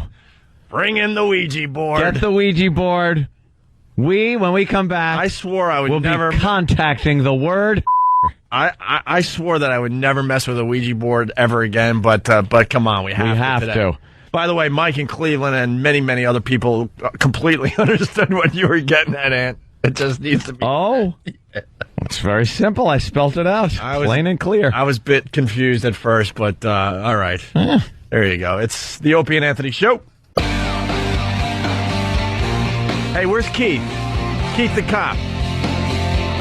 Trying to get one last plug-in for the Wild Motorcycle Run. It's Opie and Anthony, Lil Jimmy Norton. We got a very, very busy few days ahead of us. Keith and those guys all meeting for the Wild Motorcycle Run right down the street, right in front of XM on 57th between, what is it, 7 and 6? Yeah. Good to see all the motorcycles. Yeah. They line up for like at least a block. He's going to have at least 100 to 200 bikes this year. And then he's riding all the way to Philly while we're broadcasting live from WISP. Then we're going to finish our broadcast on WISP. And then we're going to go check out the Wild Motorcycle Run as they hang out at Lagoon. Keep listening to WISP for all the details, but they got a fine 42-inch TV. People are making fun of me because I can't say plasma. I say plasma, then I say plasma. Do you really? Yeah, I don't know. That. It's just one of those words I can't get right. It's plasma, like, just think fat, like that kind of an ad, like fat plasma. Plasma. Oh. Huh? It's a word association, that's all. You say it like Mr. Howell would. Lovey, we're getting some plasma TV. Someone said that on instant feedback. Really? Yeah. It's not plaza. Plasma. Yeah. So YSP's doing a great job as far as our visit to Philly goes. Great. We'll be broadcasting Wednesday and Thursday, hoping to see a lot of old faces, new faces. We're doing the wildest thing you own. Yes. Last time we did it, some guy comes to the studio with a freeze-dried monkey with its mouth wide open, and then some stuff happened. Yeah. Used it. Oh, boy, did somebody use that. That's a good one. And then you had the mom. She had a kid like a month earlier, and all of a sudden she gave her little newborn to some strange Opie and Anthony listener so she could do something with another listener. Yep. Right in front of everybody. I mean, what a great mom. It's always insane when we go to Philly. Mm-hmm. We've never had a bad broadcast down in Philly when we go there. Knock wood. So keep listening to WISP for all the details. Yes. But Wednesday and Thursday, a lot of excitement. Then we go to Jimmy's book signing at Barnes & Noble, Walnut Street. Yes. Tomorrow night. That's Philadelphia tomorrow night. Tonight we're in Penn Exciting. Station, and then we head down to Philly. And by the way, Keith, at 6 a.m. they're lining up for the Motorcycle Wow Run tomorrow morning. By the way, Jimmy's book is number 84 on Amazon currently. Wow. It's moving up. It was actually number 700 and something 2 days ago because I have been talking about it. Moving up. Happy endings. Go get it at your local bookstore. It's embarrassing. Well, thank you. I got an itchy. Opie. Got an itchy, you know what today. Ugh. I don't know why. Yeah, but you were picking. It wasn't like you were scratching. It was like you always took a finger roll. You got to roll it sometimes. Roll it. I was rolling. Big story. So they buried the N-word, and we brought in the Ouija board. We got to see how the N-word is doing. See if we can actually contact. I hate this Ouija board crap. It is scary. All right, dim the lights, and let's see if we... Ooh, that's a creepy mood. See if we can actually contact... Could you really dim the lights, please, so we can maybe buy into this dumb bit? Jesus. I know it's radio, but how about we dim the lights? We do have pal talk. Right. The lights haven't moved. Contact the N-word. They're like, what are these guys doing? The lights aren't dimmed. Ooh, this is getting eerie now. Right. Look at this. The shade's going down. See, there you go. We want to buy into this a little bit. Ooh. Oh, I like it. Oh, I'm scared. Wow. What if the N-word shows up? Oh. My God. Do you want creepy Ouija board music? Okay, let's all join hands. Me and Jimmy are already Jimmy? holding hands. What are you doing, Jimmy? Do it all day. You said it itched. He said join hands. Little respect. Oh, sorry. For the dead. Okay. Everybody get your hands on the Ouija board. Yeah. Oh.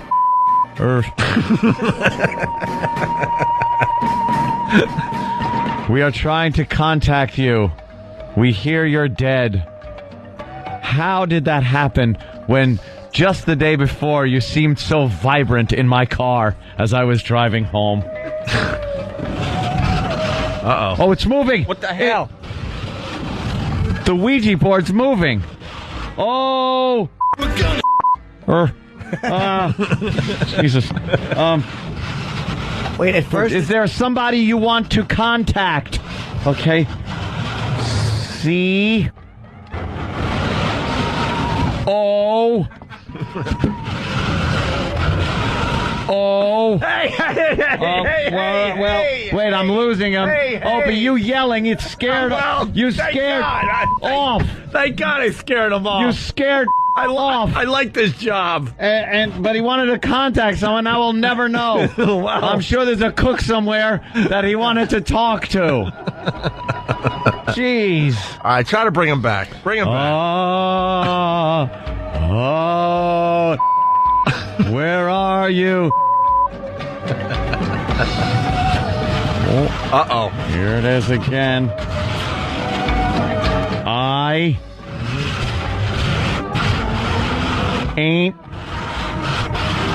so dead. What? Whoa. Whoa. What? What's that? You said you know what I'm talking about, Anthony. Come on now. Okay. If you are here, give us a sign. Oh, boy. Oh, the inappropriate bell. That is a sign. Wow. This is creepy. This, if dare I say, it's a little spooky. It's very... Yes. Wow. Yeah. Wow. Whoa. Ah, what fell? Wow, what happened? Oh, crap. Something... Who touched that? Nobody, right? What was it? I don't... My wallet, it's gone. Oh, my God. Is here. Is with us beyond the grave. Dude, seriously, what the F? Things just fell. Wow. And no one was near. How creepy is this? All right, again. Who do you want to speak with? P. P. O. E-O. R. R. C. Wait a minute. Hey, What's that? Hey. I was wondering what porcelain doll that. Oh, we summon you to return to Earth, to your earthly bounds. Do not leave us. Some of us need you. Uh-oh. It's not moving. It's now. It's not moving. We may have lost the... Damn it. Oh, jeez. F. T-H-E-P-O-L-I-C-E. It's still here. It's still here. It's still here. Oh, wait. That's odd. Wow. Every sense is filling up. I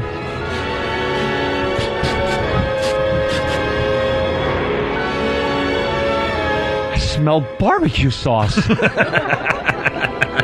It's like it's permeating the room. This is amazing. Klaatu Varata.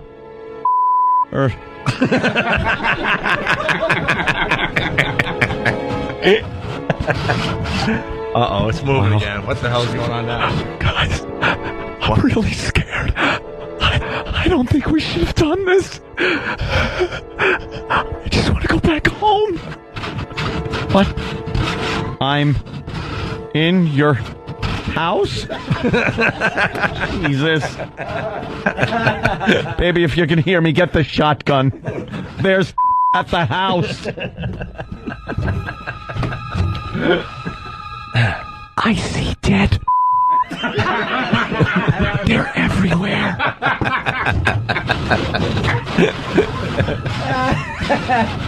Oh. Wow. This is so scary.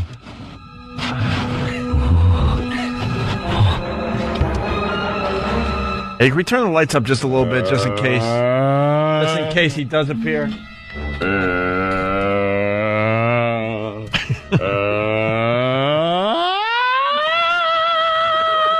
Oh, I thought it was but it was just a rock scream. Forgot it's Rock Scream Tuesday. Hey, can I ask, I don't have a... Yeah, thank you. Yes, you want to ask a question. Yeah, could you ask him how Tupac continues to put out CDs even though he's been dead for 10 years? Oh, maybe. Hey, excuse me. Do you have contact with Tupac? He ain't dead, mother... Oof. I guess that's why. It's been proven now. Yeah. A lot of people wondered that. Yes. What did the N-word die of? What did you die from? Oh. That's terrible. Yeah. Overwork. It seems it never had a minute off. Oh, I'm coming out of my trance. Yeah, I see that. Oh, thank you for showing up today. Some people, buried you. Others, as we know, think you're still alive and well. What do you say? Oh. Uh-oh. I'll be there for you. This N-word, I swear to you. When you get cut off in traffic, I want to be there for you. I'll be for you. It's Bond. This coming in, N-word appears when you say its name in the mirror 3 times, like Candy. Oh, my God. Yeah. Let's see. Oh, what's Earl doing here? Earl, what are you doing? Teeth.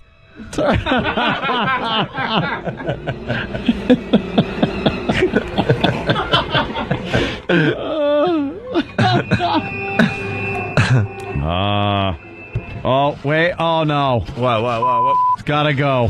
Why? What? I must punch old ladies in the face till they fall over in their walker. Oh. Yes? The ghost? Yes. Oh. We're going to hear from the N-word. Yeah. Oh. A boo. A boo. A boo. All right, can the N-word leave, please? All right, N-word, we cast you out. Cast you out, evil N-word. Oh, there it goes. Oh, the lights are coming back on. Well, it's gone. Yeah, he's gone. Good. You want to hear a joke? No. What you just heard was the Opie and Anthony show making a mockery of the fact that they had a burial for the N-word. What you heard was a comedic dramatization of how stupid it is. Of how silly it is to bury a mere word in an actual pine box with a tombstone. And by using the context of a séance, we've shown how ridiculous it is to empower a word to the point where you must bury it, and how silly and useless that act actually is. Right, exactly. And I would love to apologize to anyone that was offended. Any dead people. The makers of Ouija board. Who else? Isn't that funny? Like, doesn't Milton Bradley make the Ouija board? It kind of takes something away from the spirit thing when you see the same company that makes, like, Monopoly. Yes. So you should apologize right now, speaking of Monopoly, to Baltic Avenue. Yes. Baltic and Mediterranean. All right. You know, the property for... I shall live no further down the board than St. James Place. Preferably, I'd like Atlantic Avenue. Yes. It's all crap after Marvin Garden. Right. Well, you know, if you're on Boardwalk, you're safe. Yeah. But then you're just a mere go away from... Boy, can't even go to the phones because we want to show some responsibility today. We're trying to be good. Yeah, we took that one right to the edge, but sorry, we can't go to the phones. I don't know what. Look. Phones aren't working. Maybe we should take a break. Yeah. Hey, if they're going to make a mockery of the word and actually have a freaking funeral for it. Oh, you don't think the listeners would be responsible? Oh, no. Responsible. No. But look, the phone thing's working. Look, it's... No, it really isn't, Jimmy. Look, just see? move it over there. Look. Wait, no, you have to lower it, though. No, see, it's not working. That looks good to me. I don't know. Wow, we go to 8, fired. Go to 9, fired. It's our fired buttons today. Oh, boy. That might just get us another vacation. 6 will give us 30-day suspension. Yeah, well, Jersey, thank you, but that would get us fired. Oh, boy, no, we can't go to 1. Oh. All right, we're going to take a break. And we can't name a day after it. No. No. All right, we'll finish up with the Opie and Anthony Show, or this side of the Opie and Anthony Show next. Ooh. And that's that. You're checking out the Opie and Anthony Show on this fine Rock Scream Tuesday. Also, Hummer Tuesday. Ladies, help us out today, all right? You're forgetting a big one. It's Faraway Phone Call Tuesday. And Faraway Phone Call Tuesday. And goes nicely with Hummer Tuesday. Sense. And it's not like it's a miracle these days. Faraway phone call. And we didn't even get a faraway phone call yet. Can you imagine we talked to Detroit. That's far away. A faraway phone call with a Tuesday Hummer. How fantastic would that be? Let's go to Tony in Maine. Tony, what's up? Yeah. Tony, this is Faraway Phone Call Tuesday, and we have decided that Maine is far enough away. Terrible. Tony. Yes. Hi, sweetie. What's up, Tony? Not much, man. How you guys doing? Good. So I wanted to call up and do a rock scream. All right, go. Oh. All right, here we go. Let me get ready here.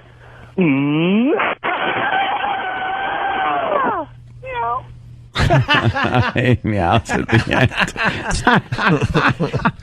Maybe we'll get a real faraway phone call before it is actually the second Tuesday of the month is also Meow Tuesday, as everybody knows. Stop, Never. Jimmy. You're going to mess up the whole bit. What? Although on the road, road rules. It's now going to be road rules, which is all the rules go out the window. Yeah, broadcasting live from YSP tomorrow and Thursday, and some instant feedback going, hey, if we didn't get a spot in the listening cafe, can we still come to the station? Well, YSP would say no.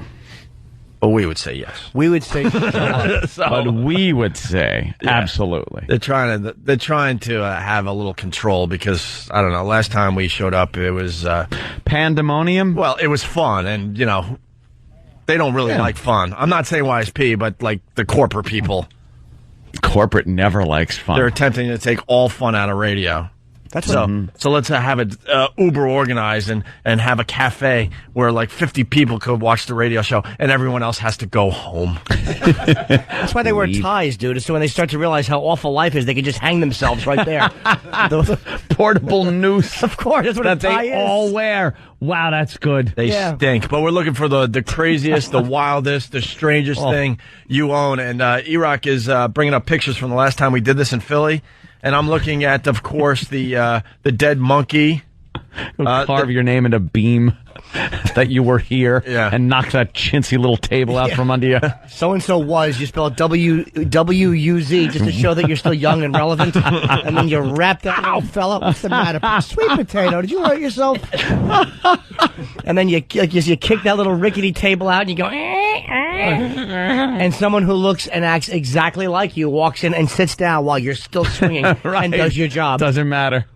Looking at the pictures, though, you got the freeze-dried dead monkey from the last time we did this. Knowing the lawyers, they would not allow this time around because, they got to keep it uber safe, which takes all the fun out of a bit like this. Also, I'm looking at pictures of a cat skull. I'm looking at a picture of a segmented brain with a tumor. Not the tumor. I guess this brain had a stroke, and you could see that in the brain that this guy brought in. You got pigs. Dead pig's Vietnamese ear. Oh, yeah. Someone brought an actual ear. Oh, right. Because I forgot about that one. His father was a soldier in Vietnam, and he actually brought a Vietnamese ear. Yeah, so I can't wait to see what comes by YSP tomorrow and Thursday. Dude, can you imagine if they screened everything, the goody two-shoe things that'd be allowed in? Look, I have a coin. Oh, you do, don't you? That's the example I used. Yeah. Did you really? Dude, I was on the phone on July 5th. We're trying not to, bitch as much, but... I got an email. They said, we want to pre-screen all the people and make sure, they're not bringing anything too crazy down to YSP, this whole thing. So I called up corporate. I'm like, look, if you're going to pre-screen this bit, then we're canceling our trip to Philly. And they're like, you sure you really want to do this? You sure you really want to do that? Ooh. That's a bit extreme, isn't it? I'm like, yeah, I'm willing to take the chance. A bit. If that means you're going to take us out of the Philly market, then so be it. Well, we're not playing by those dumb rules. When you have a bit like what's the strangest thing you own, you want to be a bit surprised. Yes. You don't want to be handed a list like, well, guys, this is what's waiting for you outside the studio. This is my exact conversation. And then all of a sudden we go, ooh, a Civil War coin. Oh, boy. Oh, you're crazy. Edible panties. Save that one for last. That's the closer. That'll be the showstopper. Oh, dude, I was yelling and screaming. And you want to talk about CC, blind CC, blind CC, blind CC. Copy paste. Copy paste. Can't forget copy paste. Oh, I was copy pasting potential new bosses. See, this is what they won't allow us to do here. Can you help us, please? Get us out of here. Oh, copy paste. Blind CC. Wow. Oh, yeah. You're a madman. But in all fairness, corporate saw it our way. Cool. For now. Yeah, it has to be. For now, because now we're going to fight like just animals now. Could you imagine that it would just be awful done that way? And this is the point I made. And that's their idea of a fun like contest. Well, this is the point I made. No spontaneity. This is the point I did make with corporate. We got lawyers that are like trying to control everything we do on the radio these days, right? But they don't have anything vested in this. They don't lose their jobs if the ratings are bad. Guess who loses their jobs if the ratings are bad? Hold on. Can I guess? Jimmy, go. You go first. The advertising people. I said E-Rock. I said this would be a great way to do interesting radio in this day and age. I have lawyers lose their jobs if the ratings are bad. Yep. When you know you have a really good show, but the ratings aren't coming in like you were hoping they would, then guess what? The lawyers should also lose their jobs because they're not working with the talent to try to figure out how some of these things can be done in this day and age. We're not talking about like just doing bits where obviously we're going to get fired or get the get in trouble with the FCC. But it's all this like gray area stuff that they just say no, it's not our job on the line. We don't care. Yeah. And then next thing you know, guess what? We're fired. They bring in the next dopey radio Slappy show, and Wappy and they comes continue to get paid fine salaries to say no. Yeah, they have their jobs. Oh, dude, it was an all-day thing. It wrecked my... we were supposed to have a nice little break, 4 or 5 days away from this thing, and half the time was blind CC. Blind CC, copy pasting, phone calls. It was a nightmare. But we sort of won the battle with this one, so we'll see what happens when we're down there in Philly tomorrow and Thursday. Keep listening to YSP for all the details. Keep the calm, make it fast. The WOW Motorcycle Run. What do you got? Just putting in all the finishing touches on it. I want to thank Roland for our celebrity that will be riding with us. Who? You got a celebrity? Yeah, but Roland didn't get him. We have Brother Joe is going to ride with us. Wow. Roland doesn't have access to him. You guys really pulled out a good one. Joe from 2U, the U2 tribute band? Oh, yes, wow. Yes. Very close to you two riding with us. Wow. That's they're going to have to shut down the highway and everything when it comes by. All right. It's going to be big. So 6 a.m. tomorrow, a meeting in front of the XM studios at 111 West 57th Street, right off 6th Avenue. We plan on shoving off about 6:30. I have confirmed who will be leading the WOW Run this year with me. We figured we're going to go big because we're going to Philadelphia. We're going with H. Cup Jane is going to lead the run. Wow. H. Cup Jane. How is she going to sit behind you? Your face is going to be pushed into the handlebars.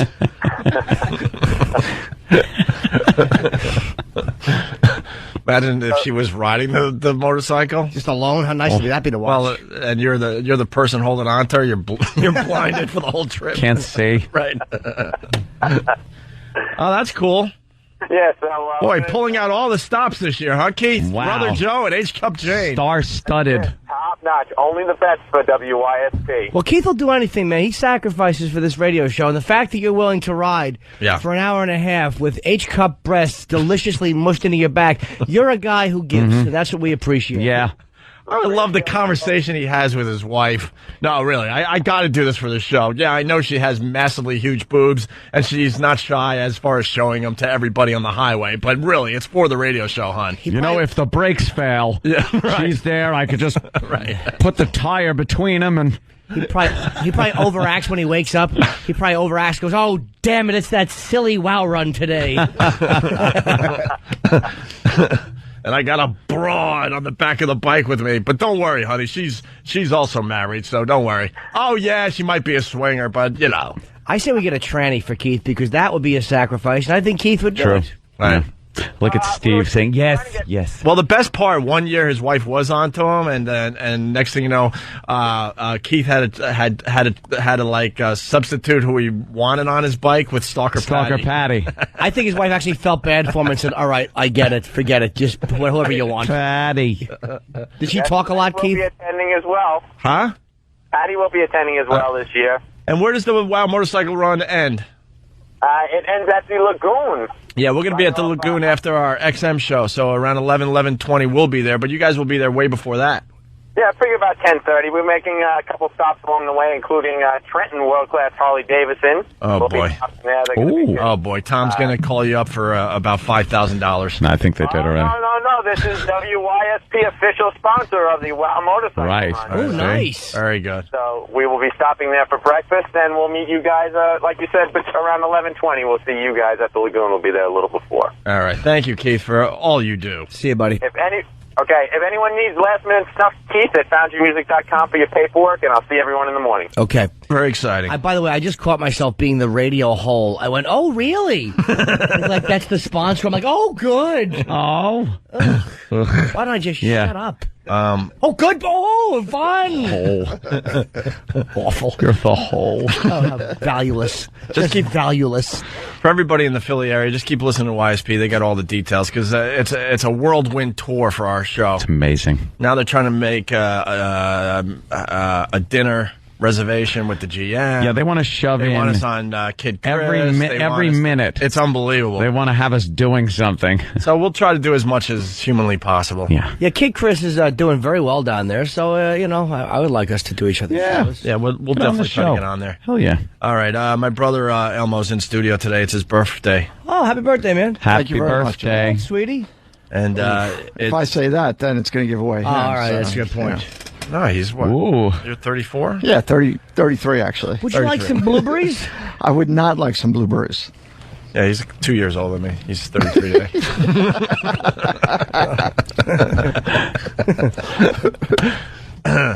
And it's Shoot Up Tuesday, so why don't you... Shoot Up Tuesday? Yeah. Where do you want Is that on the list now officially? How many people are going to do this? And also, Your Car's Ajar Tuesday. No, I won't even accept that. Why? What does that even mean? Tim's already working on the sweeper. Your car door is ajar Tuesday. Yes. Yeah, because one guy called up and it went ding, ding, ding. Yeah, that's how we come up with these things. All of a sudden, it's just very organic, very natural. It just happens. Well, one thing this is doing, it's making it almost impossible for me to say which one of these are the dumbest things ever. Well, you're starting to feel faraway phone call Tuesday now that you heard the sweeper. I'm feeling the sweeper. I'm not feeling the faraway phone calls. All right, we got to get off the air in 2 minutes because they got some rock and roll to get to here. Yeah, but a little rock and roll, Robbie boy. Rock and roll. So it's Shoot Up Tuesday. So where do you want me to do this? Go in front of the Pal Talk or? Yeah, give a little Pal Talk right there. What are you doing, dude? I'm Don't even explain. I'm going to stick this syringe in my body. Yeah. And then, when I'm done, I'll put it into my head. I'll do whatever you want. Really? All right. Yeah, I'll do some really screwed up things if you want. You can't get it any closer than that, E-Rock? He's been messing with needles all his life. It's cool. Not with the stupid zoom lens either. I got another brother that does surgery on himself, so. He just fills it up with air. Yeah. And pumps it in. Yeah. It gives him a buzz. Why are you taking your pants off? I got to stick it in. What's wrong with your family? What are you doing? Stick it in my ass. What do you want me to do? Is that what you do? Oh. You mean the butt cheek? Yeah. But it's not literally. Butt Rub Wednesday. Yeah, Butt rub. yourself. High up? All right, there you go. On the top of the cheek. What do you think of his cheek there? There's a little it's very spankable. alcohol prep. Yeah, he's prepping for... There you go, a little prep. Ooh, a little hairier than I prefer. Yeah. There it is. And, wow, that is a syringe. It's what is it, Shoot Up Tuesday? Yeah. Don't try this at home, kids. Shoot Up He's a professional. Tuesday. Oh, God, your underwear, dude. There he goes. Oh, God. Ow. Jimmy, check this out. I don't want to. And... Go. Ah! Oh! Pump it in. He's injecting himself. All right. There you go. Here it comes. There you go. Why do we have to see your butt crack? Why don't we? And a little more alcohol. Now, if you want. What'd you do, dude? No, don't. What are you going to do now? Why would you poke your head with it? I have like this bump in my head that bothers me, so what I do is I stick this thing in. You poke a needle into the bump on your head. Ow! Oh, Jesus. Holy mother of pearl, he just stuck a needle in his head. Brother has a needle in his head. Well, you got to do some strange things to be on the air, right? Oh, God. How come he just put the needle in his head? Why do the Hughes turn all their anger inward? I'm not psychotic. I'm not angry at all, man. Dude, what are you doing? I lanced this thing in my head, and I squished the stuff out. And oh, dude! I forgot. He does his own surgery, and my other brother does his own surgery. Wow. Yeah, Brett, the owner of F.H. Riley's, does a lot of surgery. Well, Brett's a little stranger than I'll ever be. Yeah. That's after doing what you just did. Oh, that's good. Shoot yourself up with anything, or you just yeah? No, there's insulin in here. Oh, diabetic. Okay. Yeah, No. I went to a party, and then like a week later, I was diabetic. So it could happen to you. So you just go to a party. I got virus, man. It was viral. Damn, get out of here. Yeah? Really? Yep. Wow. That sucks. One day in the prime of my life. Now I'm sticking needles in my head. Bring me some birthday cake. This Happy guy just birthday, shoots Elmo. insulin into him, and Travis, this selfish bastard, comes in with cake. Yeah, it's great. You are wonderful, Travis. Why don't you just bring him functional genitals? The funny thing is, it's his birthday, and I brought in a birthday cake from a housewarming party we had in Philly. And I go, hey, Brother Elmo, we brought a birthday cake for you. Just ignore the good luck in Iraq message on the top of the cake. And I'm such a whore, I was going to give him a copy of my book for his birthday. Here you go. Actually would make a great gift. Certainly would. Yes. All right, we'll see you guys tonight. Yep. Hopefully. What? What? It's on 33rd and 7th. Borders at Penn Station. We're going to be there signing books at 6 o'clock and having a ball. Whose book? Little Jimmy Norton's. Yes. You know, if you're not there, the bodies are going to pile up, Sam. Yeah. Quincy. If you're not joining us over at XM, we'll see you tomorrow live from WYSP in Philadelphia. Also known as Philly, of course. Thanks, guys. We'll see you. Bye. Opie and Anthony. Bad boy radio host. Opie and Anthony. I'm the game guy. All right, we're back with the Opie and Anthony Show, exclusively on XM Satellite Radio. Why is she here? If we walk to another studio, she works at the other joint. Oh, you know that old gag. We're still at the same studio. Know what I was thinking today? This morning? Just staying in one studio is messing up the whole flow of our morning. How's that? Because, like, getting out on the street and saying hi to the fans and walking, and then we really need that studio built ASAP. Well, from what I heard yesterday on the Ron and Fez show, it seems to be someone in this room's fault. Me? That's what I hear from Ron and Fez. Well, you know those guys don't really like me, so of course they're going to say that. The reason they're going to be broadcasting from that little closet over there, which they've been in, which is just hysterical to have them in that little room, is because Opie has demanded a lap pool. That's what they're saying. Ronnie was like, well, Opie wants a lap pool. He's getting a lap pool put in, so we're going to be here for months, Fez. It's hysterical. Jimmy talks about my body all the time. I feel the pressure to keep it up, so I figured swimming in between shows would be very helpful to me. That's what they were saying. And then it's like, a lap pool? Ronnie, they can't put a lap pool in here. I hear it's good for the cardio there, Fez. It's not really a lap pool. It's one of those new inventions where it's... Oh, you just swim in one spot? You swim in one spot like you're on a treadmill, but you're in water. It's a water treadmill. I don't want to take up all the space because you need your foosball table. Of course. And your bar. Gonna have a full-size bar, foosball table, and a poker table. Yeah. Actually, tournament-sized poker tables, about 8 of them with cameras, to hold tournaments in there. Honestly, if XM's listening, I don't even know if they listen anymore. Who the fuck knows goes on? Have you heard one word from anyone from there? You know what? It's got to happen. This merger. What was that guy's name? E-something? Because I remember, it was like E-Rock. Iraq's here. No clue. eHarmony? He ain't going to be working here anymore. Well, honestly, no one has to have Office Space joke. Can I be serious for a second? Yeah. They gotta, like... Are you being Opie, the actor? Yes. Wait, or are you being Greg Hughes? Hughes? Greg Hughes, the actor that plays... I get so confused sometimes. It's like Jerry on Seinfeld and just Jerry Seinfeld on the street. Can I talk to... Same name, same guy, two different people. Can I talk to the inside traders for a minute, please? Oh, really? You're going to be... All right, you're going to be spreading some news that'll get you in trouble with the SEC. Yes. Mm-hmm. No, but honestly... And this is Greg Hughes, the actor that plays Opie on the Opie and Anthony show. Privilege. The merger, they either got to say it's going through or it's not. This whole business is at a standstill. Anyone else feeling it? Yes. Well, I did talk to Elo recently. In between him golfing and setting up his trip to go to the All-Star game in San Francisco, I don't know the last day he worked. Oh, he's having a pisser. But it's not by his choice. No. He's pretty much sitting there at this point waiting for whatever's going to happen.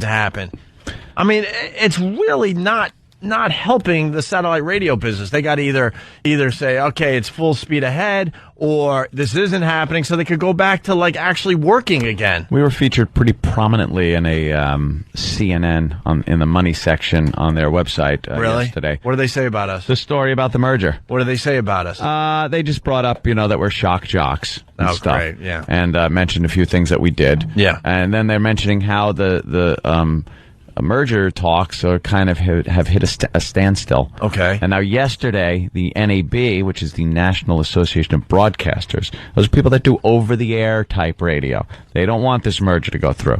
They've officially come out against the merger, and now are pushing with all their power and might against it. But, I mean, this thing is dragging on, and I think it's affecting business. It's not good for business. No, we don't hear from anyone down there anymore. They're taking advantage of it like anybody would. It's cutting into earnings. They're playing golf. I hear like Elo's handicap's down to like a 2. Yeah. A year ago it was like a 20, but he's got time to work on his game. Haircut. Yeah. And his liver. Yes, Club Soda Kenny, who's raising his hand, which is not too creepy. I heard from Don Wicklund he wants you to do a show down there when we go down to D.C. for the virus show. Yeah, well, tell Don how much is he going to pay us. Ooh, and a boy, oh. Extra pay for everybody. That's what I say. You tell Wiki he said that. If they want the privilege of us walking through those studios, it's going to cost them big. Wiki's seems to be more involved with the Ron and Fez show these days anyway. Yeah, see, Ronnie's slacking. Yeah. Allowing someone like that to have a little power. What are you, Give him a little power, and it's over, Johnny. We slapped Donnie down freaking 2 years ago. Who's Wiccan today? Is anyone Wiccan? Are you Wiccan? No. What's that mean? We have an uber Ron and Fez fan among us. No. That has to do with the staff. Oh, I don't know. Yeah, I am an uber Ron and Fez fan, but it's when you unbutton your shirt down to your belly button and just expose your hair. It's like, hey, your antiperspirant sticking? Not while I'm Wiccan. And then you just kind of pull your shirt open. Yuck. Be like, like Wicklund. Well, he does have Wicklund does have that type of body that should be showed off. I mean, if you're going to gay men. I'm not saying anybody should. I'm just saying if I was going to dance in 1978, I would want to wear the same type of open shirt that Don does. No effing kidding. Anyway, moving on. So I think he's a psychopath, by the way. He's very nice to me. And he's very like, sure, Jimmy. And I just know if I said the wrong thing, he would bite my face. He's got voodoo dolls. Oh, he's behind closed doors. He's got like a mean streak in him, I think. Oh, I would not want to tangle with him. Evil, mean streak. Yeah. Like, you know how shit flows down? Yeah. That if you get shit on, you got to shit on somebody underneath you. Or just pay the lady who did it. Right. He will, like, if he gets a little log shit on him, he will fucking salad shooter diarrhea the next guy down on the ladder. Really? Oh, yeah. Oh, yeah. Like, if he gets some shit from upstairs, these guys are fucking dead. Like E-Rock, how much Wicklund shit have you digested over your career?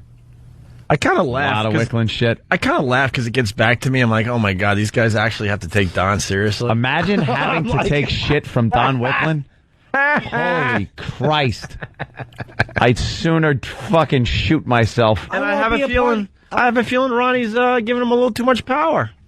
Ronnie's slacking. You think so? He's slacking on that. Ronnie, you don't have to do that. No. You just treat him like Earl. Yeah. Just treat him like a glorified intern. He likes that. Yeah. I won't be a party to this Don Wicklund bashing.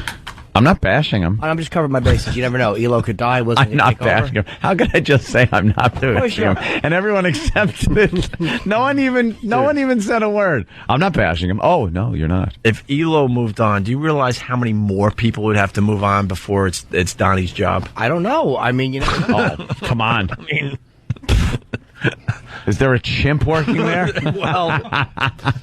All right, anyway, Club Soda Kenny wants to go home. Switching gears here.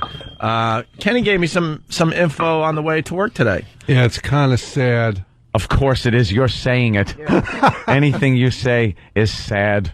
Well, can I? Yeah, go ahead. I'm sorry. Big A is dead. Don't say that. That's an awful thing to say. Yeah, I thought you said it was sad. Because Big A is going in for an operation. Yeah. I was getting in bed. 9 o'clock is my bedtime. I was getting in bed. My cell phone. Is this true? Yeah. This is absolutely That's true. why Kenny wanted to go home 15 minutes ago. Yeah. What's happening to him? He has a cyst on his neck that he has to get operated on Thursday, and he wanted to call me personally and let me be the first one to know before they posted it on the message boards. Because, you know, like, I treat him so good at the virus show, and the show's so good to him. He wanted us to know that he's got a cyst on his neck, and he's getting an operation Thursday, so he can't be in Boston for the virus show. What the hell kind of cyst? I don't know. It's a B9, he's telling me. A B9? Yeah. Oh, it's benign. No, it's a B9. Yeah. B9. What's a B9 tumor? I don't know, like the size of the golf ball. I said... No. Wait, you had tumor talk and you didn't even ask the question how big? I think then you have to say, benign, well, size not of a B9. That's not malignant. It's a golf ball. He did say golf. Yeah, but I told him that How like did he a get golf, a golf ball in his neck? means nothing to him. He's a big guy. Like, if when it turns into a basketball, we should talk. You know, he should have Elo take a sandwich to that. Yeah. Little sandwich to the Elo's neck. getting pretty good. He could probably pop that up. Without messing Just get any a wedge. other areas of his neck. Well, he's all nervous because he's never had an operation before. He's never had anesthesia before. Yeah. You know, and he's really worried that when he wakes up from the operation, it's going to cure his stuttering because then he won't be on the show no more. How funny would that be if he walked in, he was 125 and didn't stutter? Hi, gentlemen. Big cock bulging in his pants, a lady on his arm, smelling like Old Spice, but that head still fat. Hey, we got Big A.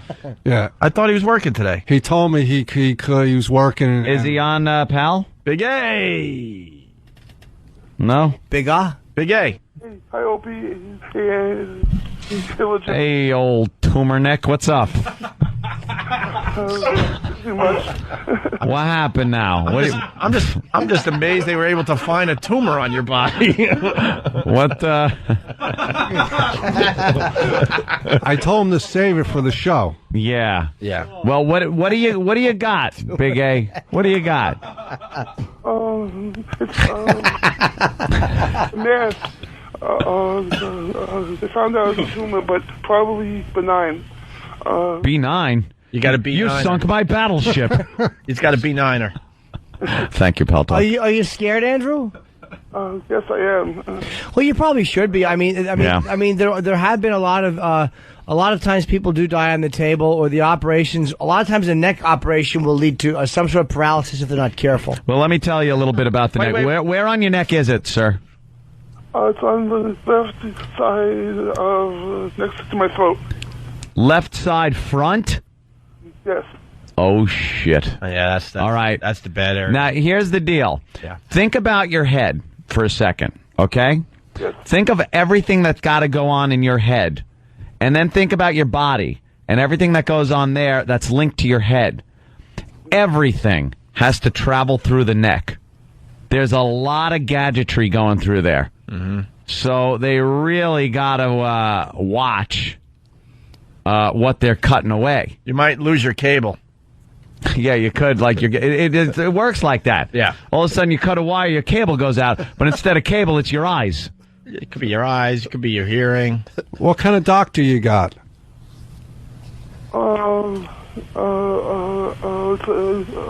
Surgeon. We hope so. A neckologist. A podiatrist. He doesn't have good insurance. Podiatrist. Ah, Jesus. So did you get a second opinion? Yeah, he's ugly too. Oh God, Kenny! Okay, but it fit. I thought it. I was just too embarrassed to say. Of course you are. Hey, yeah, he's ugly too. And what kind of tumor is it again? A what is B9. it? A B9? B9? Yeah. Bingo! Hey, Big A. Yes, Aunt.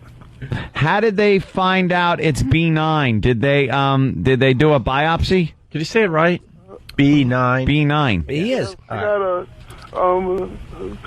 biopsy of FNA, fine needle. A fucking A? What? FNA? What? FNA, fine needle aspiration. Oh, so they stuck a needle in it. In his ass. In your ass? No, they stuck a needle in it and pulled some shit out and then made sure it wasn't the big casino? Yes, yeah, pretty much, yeah. Is it wrapped around anything? Have they told you if it's like clinging on to your carotid artery or something like that? No, they haven't told me. I'll probably find out everything sometime on Thursday. What if it's wound around your jugular vein and the ganglia? Yeah, the ganglia is a problem. Big A, how did you find out you had a cyst in your neck? Oh, good one. A couple weeks ago, I was a little dizzy, and I went to docs. Uh-oh. Oh, boy. Oh, that's not good. Yeah. Checking me out, and he noticed a bump on my throat. He asked me what it was, and I told him, I don't know what it is. I'm not a doctor, so... Must have been a fascinating exchange. How? Pat from Menaki, yes, Pat. Pat writes, it's not a cyst, it's a sister. They're removing a conjointment. Hey, do you know how long you've had it? I don't know exactly, but I know I had it too long. I felt it a while ago, but I was always scared. Yeah. Something major. So instead of taking care of it, yeah. Pat from Menaki coming back strong with a second hit here. Talking about the B9 cyst, of course. Pat writes, can they remove the BO while they're at it? It is messed up your life back. The BO. This guy's going into the hospital, for Christ's sake. Poor Andrew must have been. And B jokes are all over the place. Must have been so scared, laying on the table, just like a big fucking wounded leopard seal. Oh, they probably just pour water on him and just keep him moist. Yeah. Poor Andrew. Oh, Andrew. Andrew, was the doctor embarrassed when he said that they wanted to remove that the lumpy mass on your shoulders, and you talked out of it? He's laughing. There you go. Laughter is the best medicine. That's true. Next to what you're going to do. Yeah, which is cutting your neck open to move a big mass. Hey, Big A, when you get the cyst removed, can you bring it into the show? We need it for What the Hell Is That? Possibly possibly we'll eat it. Cannibalism. There could be something on a Ritz cracker. Yeah, try to get that cyst and bring it in here, okay? Big A. I'll try, but I don't think he can allow me, but I'm going to ask him. Hey, bring in a little biohazard bag. Hey, Big A, let me ask you this. Did he tell you what the dizziness was? No. Just gave me medication for the motion sickness and it went away. Mm-hmm. Did he say that it might be that this tumor is cutting off the blood supply to your brain? No, he did not. Oh, no. That would be pretty scary, wouldn't it? Did he give you a simple suggestion, like stop spinning in circles, and you went, oh, okay. Brian from St. Louis, we can only hope Big A's surgery is less painful than this phone call. I bet you it wasn't even Big A that went to the doctor. It was the cyst. And the cyst said, could you help me? There's a retard stuck to me. Oh, shit. I'm sorry, Andrew. I have to. Come on. All right. Jimmy. Well, yeah, of course. Yeah. I like you very much. I'm a little... I have gallows humor. I mean, I'm a little... I don't like to see my friend going into the hospital. No, of course not. How long is the operation? I was talking about 2 hours. 2 hours, and then are you out the same day, or what do they do? I'm gonna be there about 2-3 days. 2-3 days? When they knock him out, they're not going to use like what they normally do. They're going to shoot him with like a fucking like a tranquilizer from a helicopter as he's walking into the hospital. A guy with a khaki shirt on. Hey, Andrew. Yes, Kenny. Make sure you get a sponge bath from a nurse. Oh. They do it real good, like. Yeah, you might get a sponge bath. They feed you ice cream. And they tickle your bag. Yeah. How great would it be if he asked for a sponge bath and they just washed his scrotum with a sea urchin?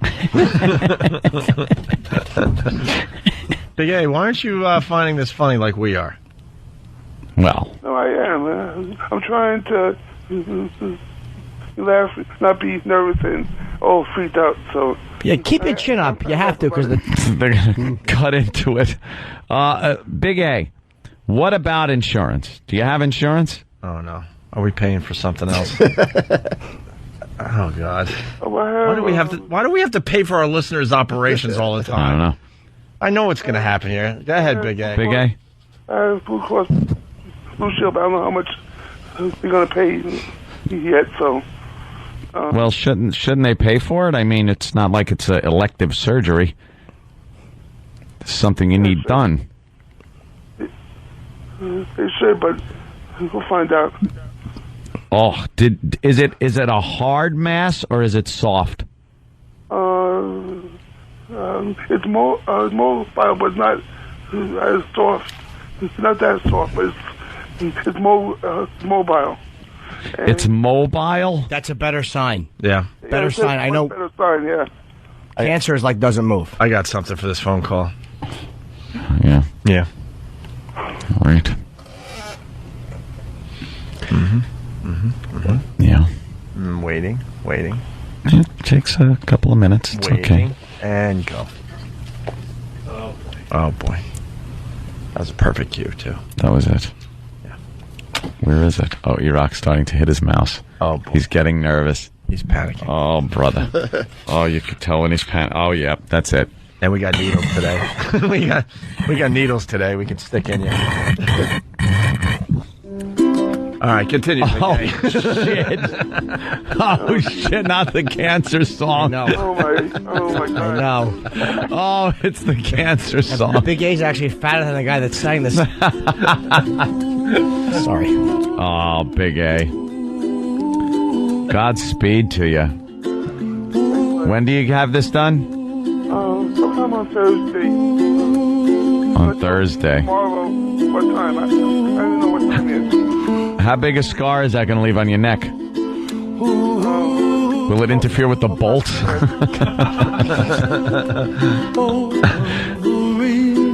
Listen to this song.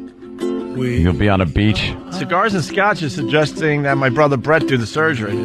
Yeah. Owner of F.H. Riley's. You're a big fan of F.H. Riley's and my brother, right, Big A? Yes, I am, yeah. He operates on himself. Maybe he could, help you out a little bit. Why not? I will not be giving him a good luck. Oh, come on, today. say it to him. I will not. That's a very, very powerful thing I will not use in this situation. Andrew, they do stuff like this all the time, man. If it's like a cyst that moves, It's just like a fatty buildup, which I'm sure there's probably like another 80 in there somewhere.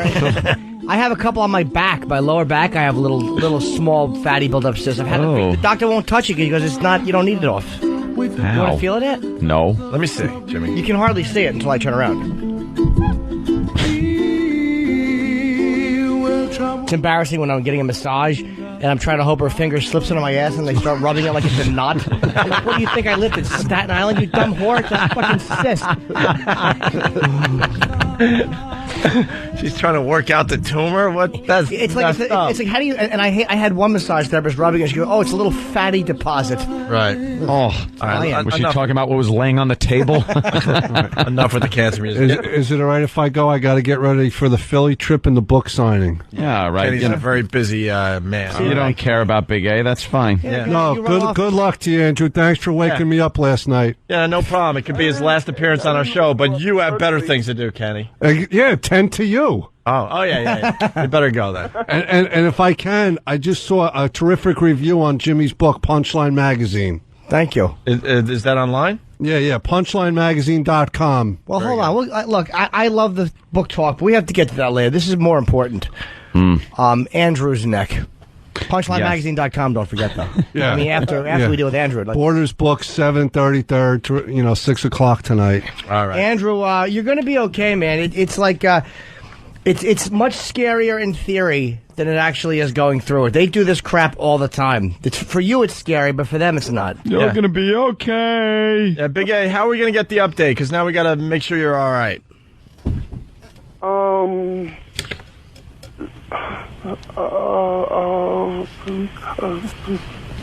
Somehow I have a message board. I have a friend who posted on the message boards. All right. Yeah? Who's your healthcare proxy, douche nozzle? All right, Big A. Yeah, everything. I'm on happy birthday today also. Oh, boy. See, always thinking of others. That's amazing. Yeah. I hope you don't die, Andrew. Thanks a lot. Me either. Yeah. Hold on, let me congratulate Dr. Mengele on his bedside manner. I just want to put this out, random, has nothing to do with anything. If anybody has a piano case, send it here to our studios. That's all. A what? A piano case. A case that would fit a piano. Hey, Big A, just asking, what's your favorite song? Yeah. Favorite song. What's your favorite song? I can't think of it offhand. I don't know. Do you have a graduation photo? Oh, stupid question. Big A, do you own a suit? Yes, I do. You do? Okay, that's good. Where is it? Yeah, where can we find it? Where can we find your suit? In my closet. In your closet? Okay. And is there any incriminating porn? You might want to get rid of that. Yeah. Okay. All right. Where do you hide the stash? Just in case. Yeah, we're just asking. Yeah. Just kind of, want to help poking a buddy around out here. Yeah. And favorite song? I have a lot of favorite songs. How about you give us one favorite song? One that you like. One that you pretend you're singing when you're driving alone. That you might be singing to a girl. Yeah. Someone suggesting the Bee Gees' Staying Alive is his favorite song. That's very good. From Cigars and Scotch. Of course. Oh, wow. And then Rail from Jersey, Dust in the Wind. That's another one. Perhaps that's a good song for Big A. Wanted, Dead or Alive. What are we looking at, Big A? That isn't good. You can't play The Lonesome Loser.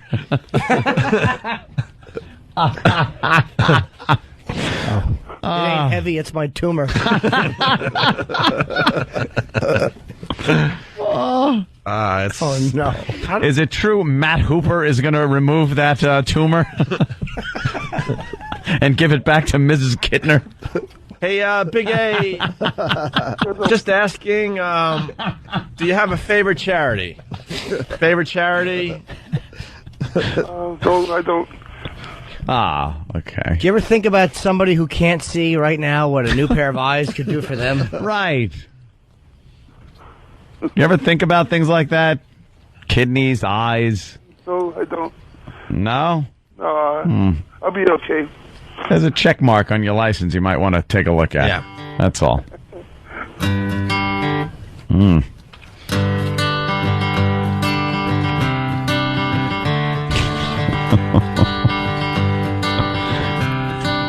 Dog shit sniffer from Woodside. In lieu of flowers, send deodorant.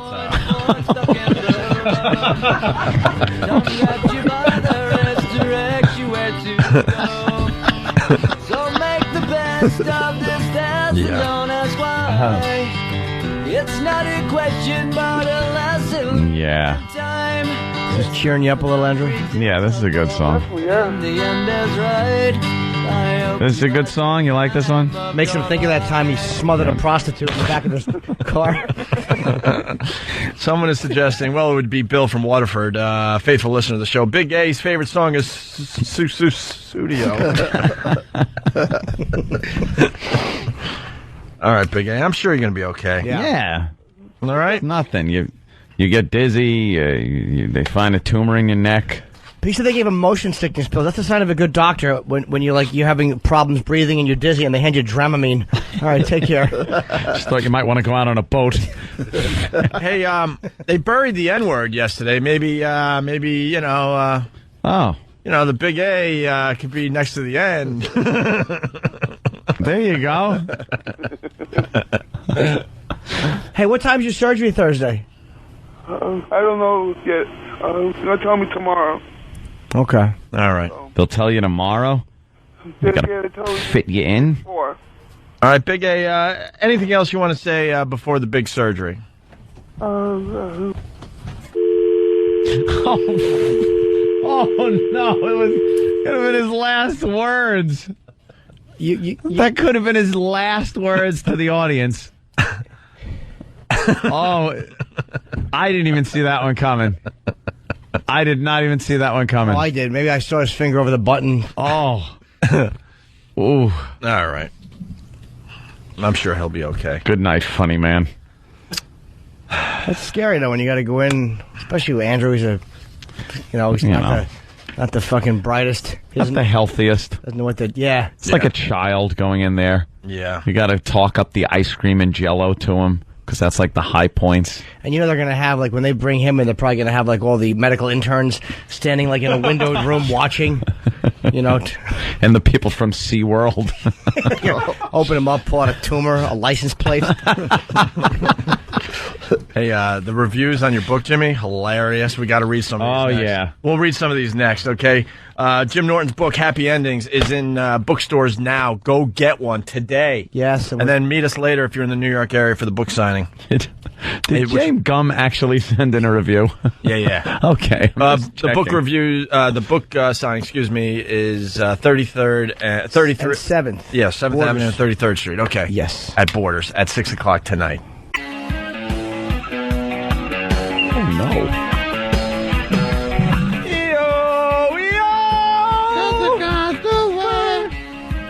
Blah, blah, blah, blah, blah.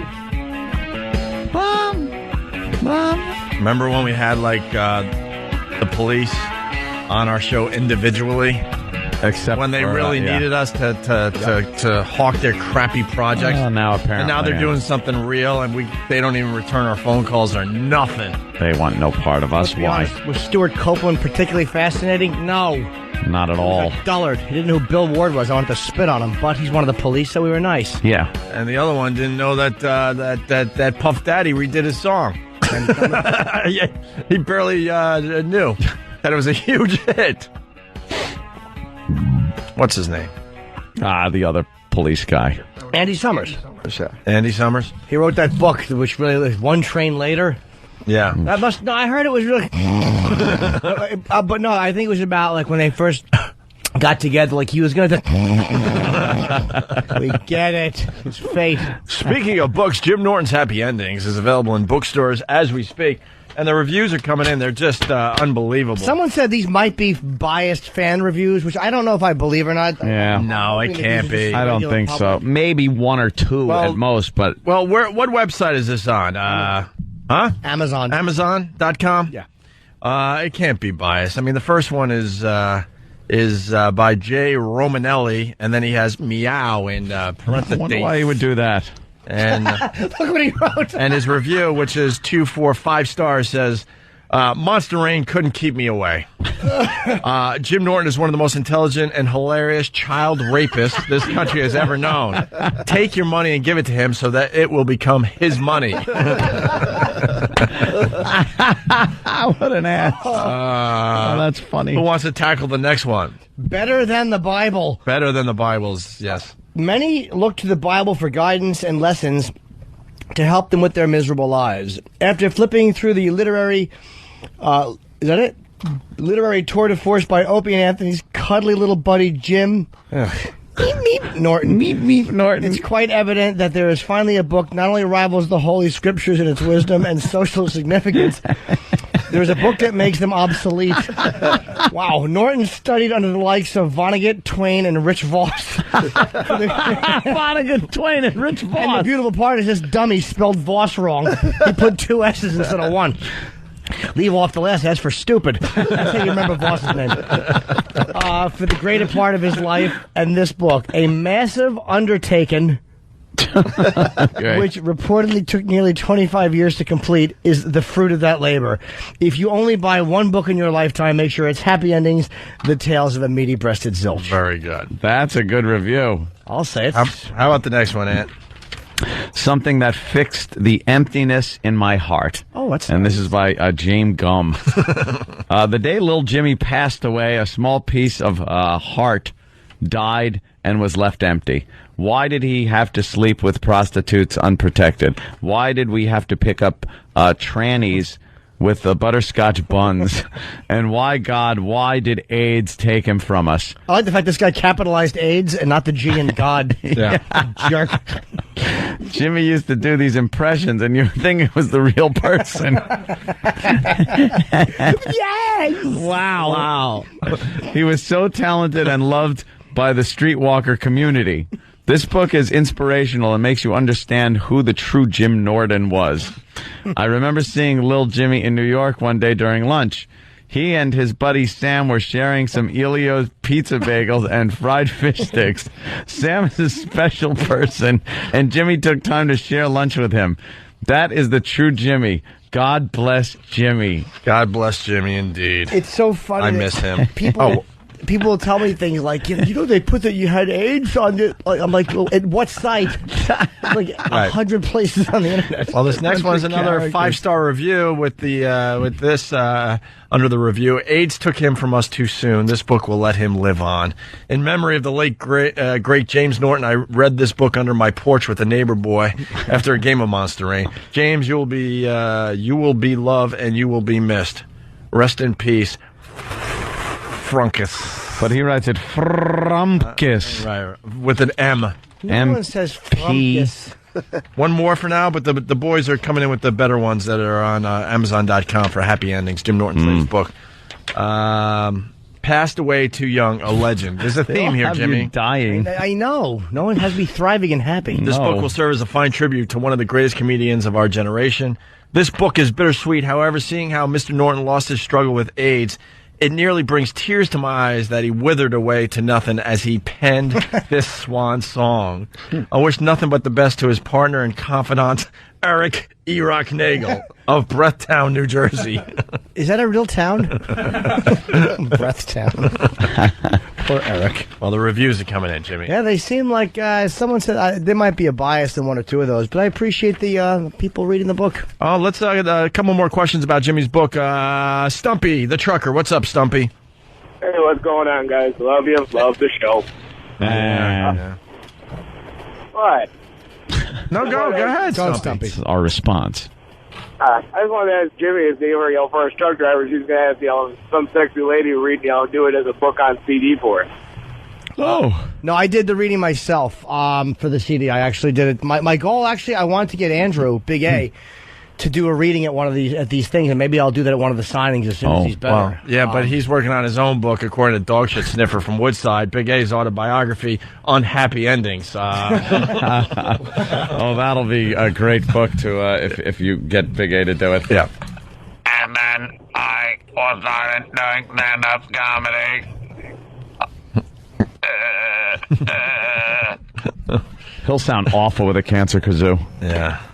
All right, and one more question here from Rick in L.A. Rick, what's up? Hey, brothers, love y'all. Hey. Yep. Mm-hmm. Go ahead, bro. Yeah, I want to know if instead of getting a signed book from Jimmy, I wonder if he could get me a book with a dick print in it. A dick print. Did you ever think of maybe getting one of those ink Helmet things? prints?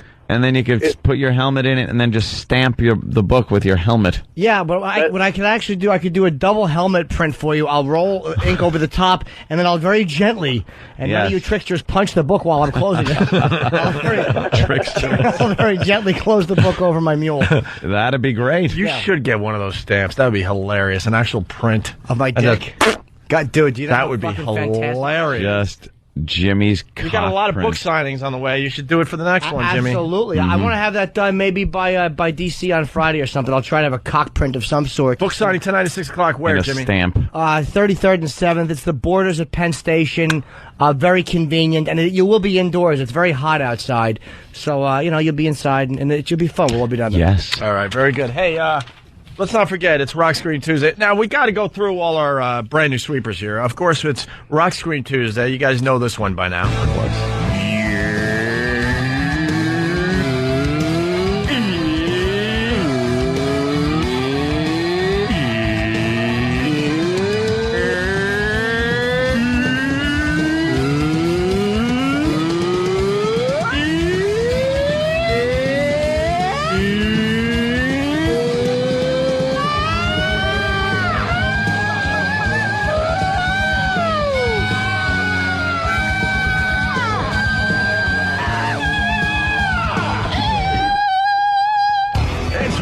Tuesday. Opie and Anthony. Still like that one a lot, right? Of course. That one gets rave reviews. Moving on, it's also Hummer Tuesday. These are brand new. 3 new ones to play for you guys today. Tim from the other joint, even though we're in the same joint. Yeah. He came up with a sweeper for Hummer Tuesday. Yes, I don't like this one very much. It's Hummer Tuesday. On the Opie and Anthony Show. It's been suggested it sounds like Tim's thinking real hard. I think his sexuality slipped out. But you hear a little like in there. Yeah. I think it's supposed to be a sexy girl kind of voice thing, but Hummer Tuesday is one of our real ones, and it's a great one. It's a great are you one. admitting the other ones are fake? No. What did you just mean by that? No. We just take the Hummer Tuesday a little more seriously than the other ones. That's all. That's all I'm trying to say. If you think about it. Really. But seriously, women, we want you to to blow us. So sometime today. Give that's what we're getting, guys. A little treat. Let's cut to the chase here. We got to work around what we're talking about on the other side, but we're looking for blowjobs. Yeah. On Tuesdays especially. Give your man one, and guys, reciprocate. That's right. Give your friend one. Lick that snack. that. So we got Hummer Tuesdays, and it's official because we got a sweeper. And then we got Faraway Phone Call Tuesday. Mm-hmm. So far, what's the furthest call we took today? Detroit or Maine?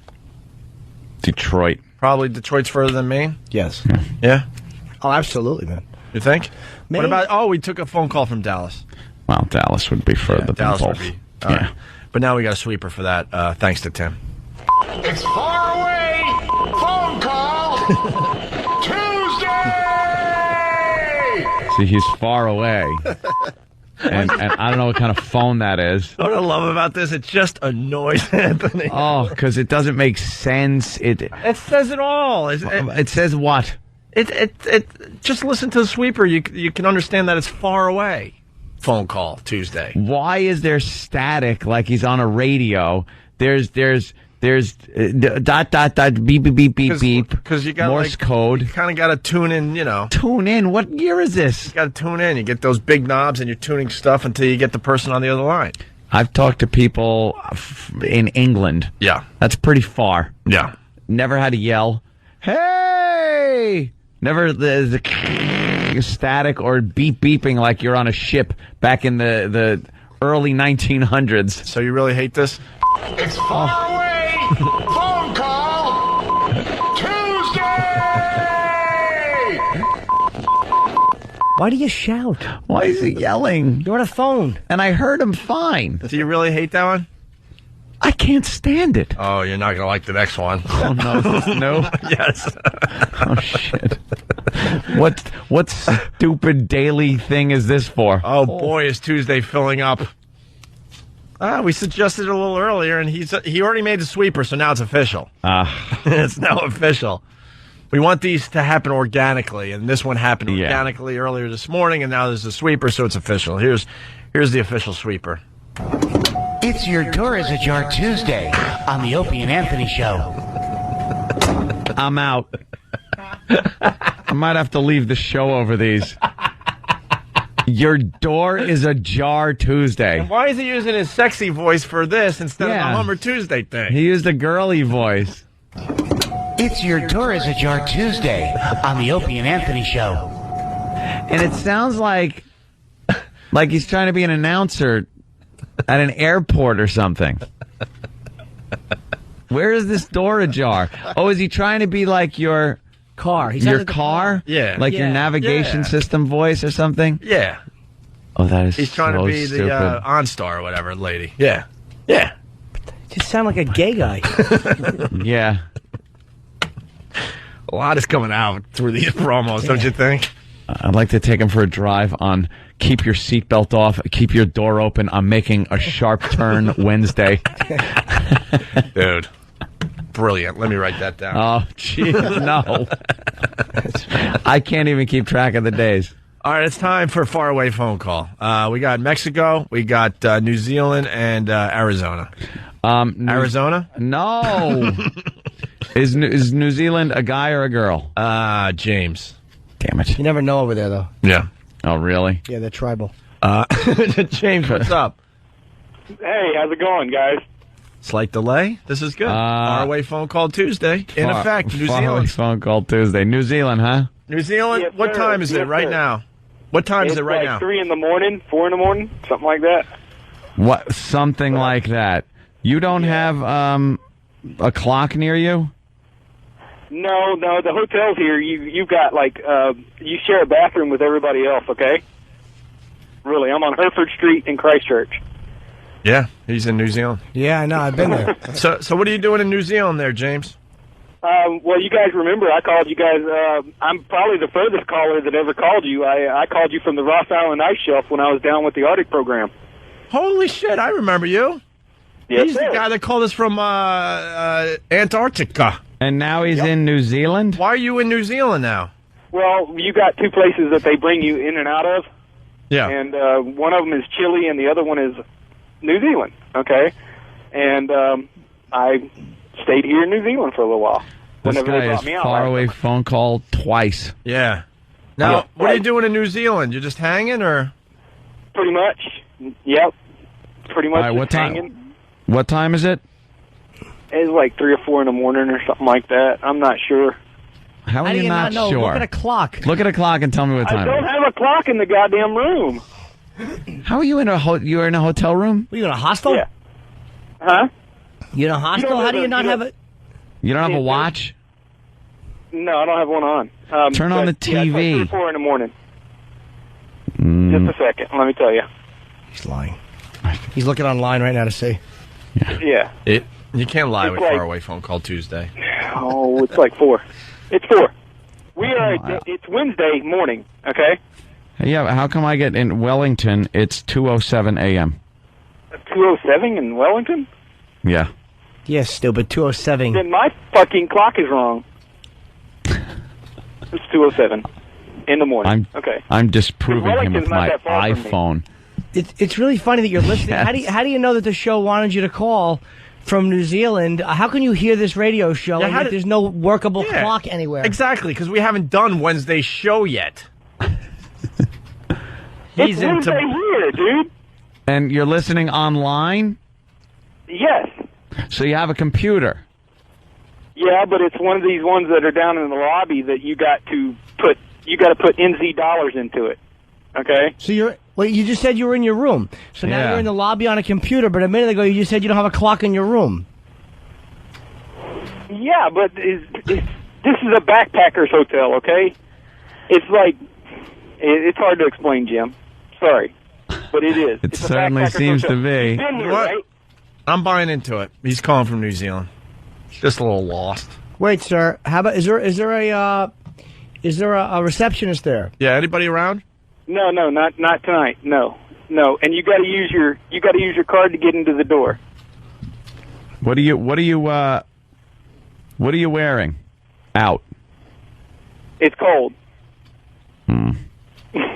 It's winter here. It's our summer at home. Okay. What part of winter though? February? Damn, you guys are going to give me the first, second, third degree. All right, well, anyway, I'll give you my cat noise. All right, let's see if thank you, James. Let's see if we have better luck with Xavier in Mexico. Yes, sir. What's up, Xavier? Javier. Hold on, the door's open. I'm sorry, hold on. Goddamn door's ajar. Jesus Christ, that was terrible. Oh, wow. Oh, my God. I hear the dinging. Oh, jeez. That was close. Hold on. Did you say your door's ajar? Hold on a minute. Hold on. Oh, no. Our whole I'm goal okay is now, to drive Anthony insane. Hold on a minute. Hold on a minute. It's your door is ajar Tuesday on the Opie and Anthony show. The guy called and his door was ajar. Hey, it's a faraway phone call. Doors ajar Tuesday. Oh, it's getting too confusing. Javier. Here comes your faraway rock scream, gentlemen. Ready? All right. Yep.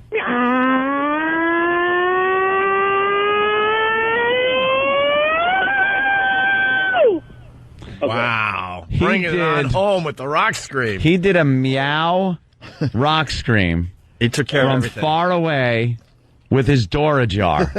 Holy shit. The only thing you need to do is blow yourself, and you covered everything today. Hold on. That sounds sexier than what Tim came up with. Jesus. Damn. All right, Mexico. Are you really in Mexico? Yeah, I'm driving to San Miguel de Allende right now, boys. Where? About San Miguel de Allende, where they shot Desperado and the Salma Hayek and Antonio Banderas film. Oh, yeah? You're going to the titty twister. Are you in a truck? No, I'm in Suburban. Oh, okay. I thought you were a trucker. We were going to ask you what you're hauling. No, sir. Right. I'm a dentist, sir. You're a dentist? Yeah. Hey, did Opie say it's filling up Tuesday? Huh? You said it's filling up Tuesday. I'm filling up. No. We have way too many. Oh, are you filling up? That's cool. You're getting greedy. Yeah, you really are getting greedy. I mean, the door's ajar thing, we're letting that slide, but we got to stop right there. It's filling up Tuesday.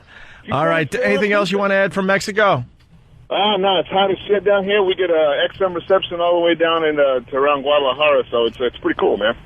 Guadalajara. You got any Spanish around you right now? Any what?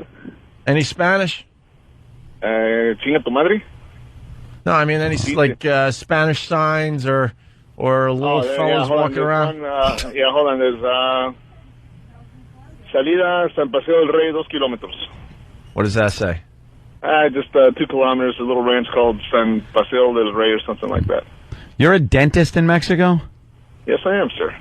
Wow. I'm from Texas, sir. That entail just shoving candy corn up in the people's jaws as their teeth fall out? You got to pay in the tens of dollars. Flossing out tequila worms that got stuck. Yeah, but we cater to aid patients, so Lynch and little Norton wants to come on down. All right. Well, thank you, sir. Have a good one, boys. All righty. Fella. Our friends south of the border. Yeah. We're gonna take a break. When we get back, we sent Jared and Brian on the streets of New York to talk about the funeral for the N-word. Yeah. So we got some people talking about that. Oh, that's good. That will Very do next. topical. And we'll go to break because I'm serious. We have brought it back officially. Stephen Lynch doing his Hummer Club song from back in the day. I haven't heard this in years. It is Hummer Tuesday, and here's a little ditty from Stephen Lynch. Is Stephen Lynch on the Boston show, Jimmy? I don't know. I hope so. That's the next date for the O&A Traveling Virus comedy show. I know Mencia's on that one. Stephen Lynch is not on that one? No. We got to follow our own advice. And not enough booze there? Is that what it is? Austin, not enough booze? Who are you kidding? Go to Virus Tour, one word on MySpace for all the info. But we're doing something special for the military up there. Do we have those details that we could tell everybody? Yes. After the break, we will, excuse me. But here's Stephen Lynch singing. Just play it.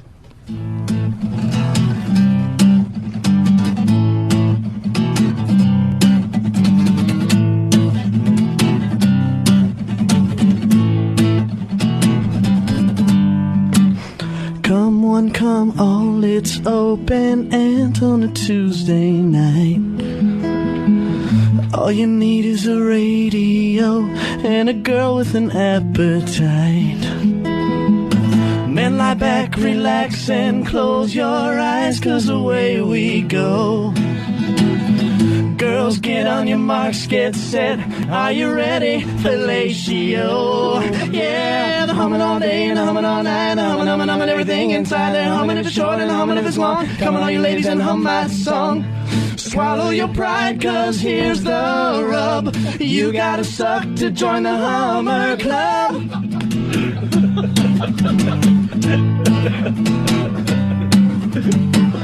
Big or tiny, fat or skinny, genius or simpleton. It doesn't matter who you hum, just as long as the job gets done. And here's a special offer, it's a necklace of finest pearl. Just for joining the club today, just for being a dirty girl. Yeah, the humming on the bed and the humming on the floor, the humming till they can't no more. The humming if it's old and the humming if it's new, and if you hum too close, gonna hum you too. Swallow your pride, 'cause here's the rub. You gotta suck to join the Hummer Club. Bring it down. Come one, come all, it's open and on a Tuesday night. And the only rule you need to remember is please don't bite. Single women who want to join but don't have a man to help, come on down to the station now, and I'll sign your ass up myself. Yeah, the humming if it's white and the humming if it's black, and the humming while it's driving in his Cadillac. The humming if he's stoned and the humming if he's tipsy. Humming from Manhattan to Poughkeepsie. Humming if it's right and the humming if it's wrong. Humming if he's on the phone while he's playing pong. Humming if it's cold and the humming if it's hot. Some are even humming while he's sitting on the pot. Humming on me and humming on you. Humming until it's black and blue. Humming until there's nothing but enough. Humming 'cause it's Tuesday night. Hummer Club. I love you too, baby. Yeah! There you go, the official song of Hummer Tuesday from Stephen Lynch. We were going to go to break, but it's coming in like crazy, man. That guy from Mexico fucked us real bad. Let's say hi to Brian in Portland. Brian, what's up? Oh, are you aware that fucking Mexican dentist told you to go fuck your mother when he said she got I thought I heard tu madre. That's funny. I ain't kidding you, man. He told you to go fuck your mother. That motherfucker. Oh, it's just something about a few kilometers away. What is it? Chinga tu madre? Wow, all right. We just assumed, all right, cool. Thanks for being nice to us. He's coming up to go fuck your mother. By the way, the Boston Virus Show, free ticket to anyone with a valid military ID. Nice. Free. We're finally doing something very cool for the troops, and we'll have some of the troops call in next week. But, yeah, free ticket to anyone with a valid military ID at the Boston Show, which is a week from Saturday in Mansfield, actually. Nice. Okay, screw the break. Let's see what Jared did with this N-word thing on the streets.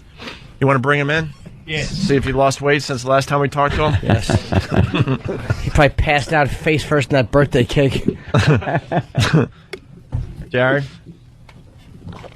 How are you? There he is. How are you guys doing? Good. Good. I wasn't the only one on this. Brian came along and he helped out a lot. Yeah, but who's Brian? You're the star.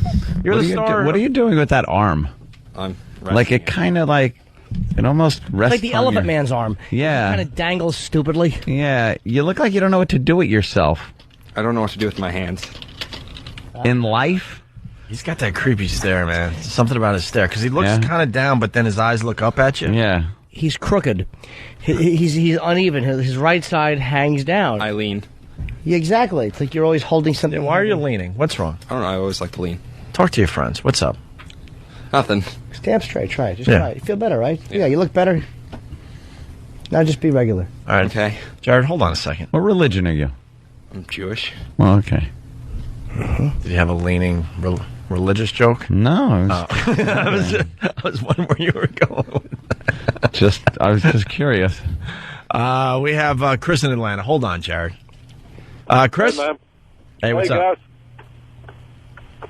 Hello? Yeah, what's up, Chris? I'm getting ready to get a Hummer. Well, it is Hummer Tuesday. Oh. Let me go into my office here and get one of the girls out of here. All right. What do you do for a living? Build houses. Yeah. And who's this girl? She's one of my secretaries. One of your secretaries? Secretary.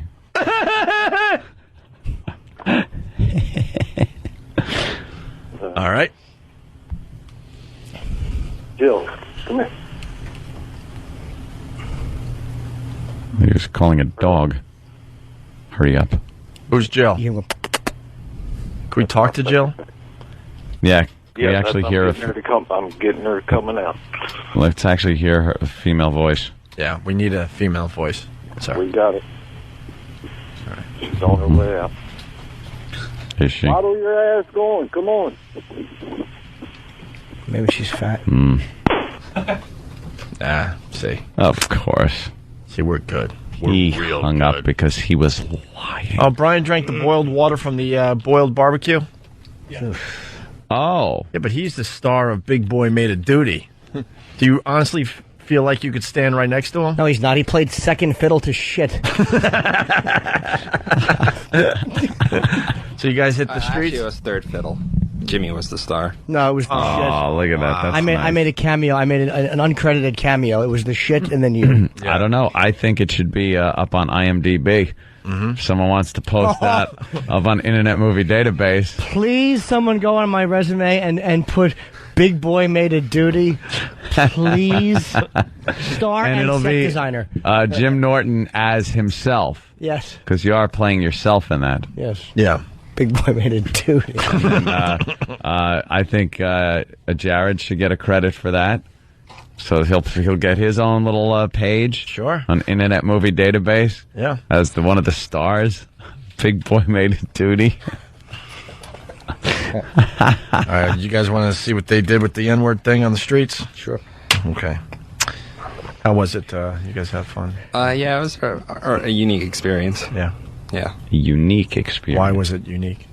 Well, we interviewed a lot of black people, and they had no idea what we were talking about a lot. Really? Yeah. What the hell's that about? I thought it was an important thing. What, did you talk to nothing but black people? No, we got a few white people as well. Just a few. We got a guy from Sweden in there. That would be Thomas? Yeah. But Thomas is spelled all fucked up, right? Yeah. Yeah, that's what they do. Lizzie, is she black, white? She's white, and she's from North Carolina, and she's an actress. Oh, of course she is. Let's see what she had to say. Trying to make her way in New York. What do you think as an actress would say about the funeral for the N-word?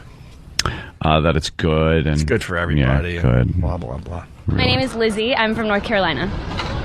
Lizzie, as of recently, the NAACP had a ceremonial burial of the N-word. What do you think about that? They had a burial of the N-word. Yeah. I did not know that, but I think that's probably a good idea. I think all that word does is promote prejudice and hate, and it's not necessary even for black people to use it. But I will say, as a white person, maybe I don't understand that. Oh, God. Wow. She's oozing with guilt. Of course she is. I will say, I thought, all right, finally, some balls. I will say. Yeah. No. Nothing. But as a white person, I might just not get it. She continues here. Good. Have you ever used the N-word? No. Yes, not in a mean type way. I'm sure it's been used in a joking type way. Wow. Could you give us an example? Oh God. That's the bit, by the way. This is on the radio. It's satellite. Okay. Oh, so all right. What does that mean? And listen how he said it. It's satellite. Don't worry. Trust me, you might no as well, one's listening to this. We It's might as well satellite. get a bullhorn and broadcast to the rest of the block. Don't worry about it. It'll This still is be a secret. on the radio. Radio, lady. It's satellite. Exactly. Talking to your diaphragm. Right. As in, don't worry. It's like, lady, look at me. No one will hear that. Why do you think I even have a microphone? It's because it's satellite. If this was real radio, I wouldn't have a job. Oh God. This is on the radio. It's satellite. Okay. Oh, so all right. An example that I've ever used that word. I'm an actress. I've been in shows about the Old South. I've used it in the show. I have been around a maybe like let's tell all the racist jokes we can group of people. Really? But I've never like called somebody that name. The O&A office? Is she talking about that? Wow.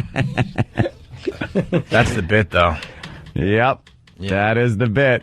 Drunk Use Nelson. it in a sentence. What was Drunk Nelson all about? Origin. We met Drunk Nelson right outside of... What do you mean by we? Drunk Nelson Riley? Ho ho. Brian and I... Excuse me. Who? Thank you, Dan. I love getting a huge laugh by bombing. All right, what's Drunk Nelson about? Drunk Nelson was this guy we met right outside on 6th Avenue, and he had no idea what we were talking about, and he had 2 black eyes. It must have seemed like he had gotten into a fight or two, and he stank of booze. All righty. You really put 2 and 2 together, don't you? Oh, nothing is by this kid. He's good. He's good. Forensics. He should be involved in forensics. Yes! Yes, he had a fight. He had 2 black eyes and he smelled like liquor, Sam. Oh, wow. That's what brings. I pictured you in a queue. Me too. Rubbing a big flat cardboard ass and pinching baby fat. That's how awful Quincy's girl was. He pinched fat on her arm, but her ass was flat and long. She stunk. She was like a cardboard cutout of a woman. Careful. A lot of people didn't like the Quincy talk yesterday. Oh, no, they were bothered by it? Very bothered. Oh, no. There'll be more of it. It's Quincy Tuesdays. Drunk Nelson. Let's see what he's about. I'm Nelson. Puerto Rico. Okay. Were you aware that the NAACP had a recent burial of the N-word? Nobody had no inclination of that. No? Well, the NAACP... Oh, he sounds like...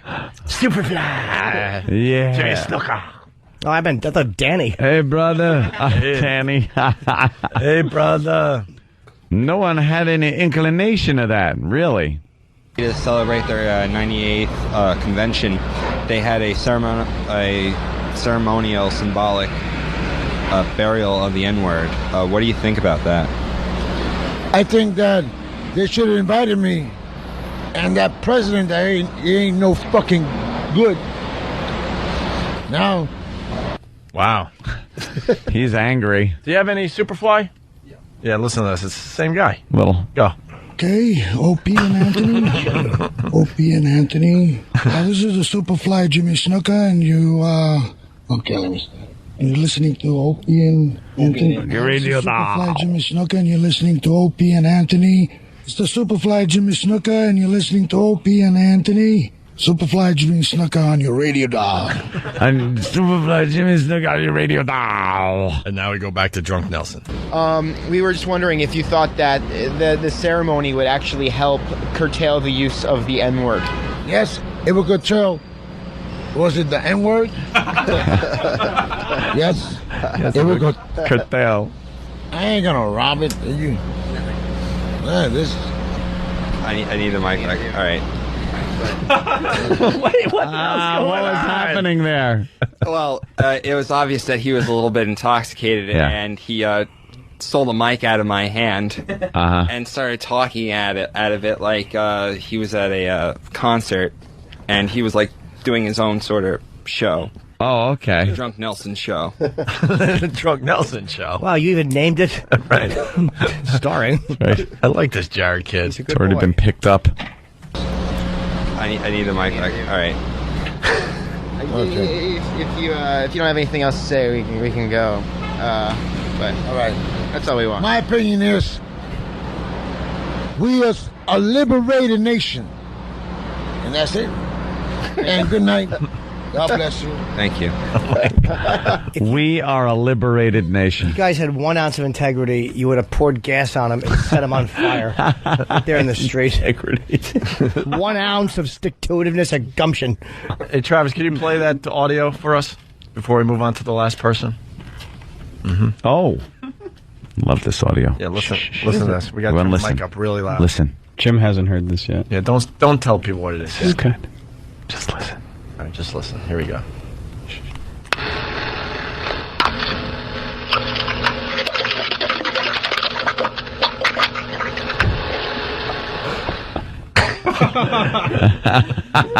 It's Guess the Sound Tuesday. No. Wait a minute. Want to hear it again? Yeah, because I think I know what that is. All right.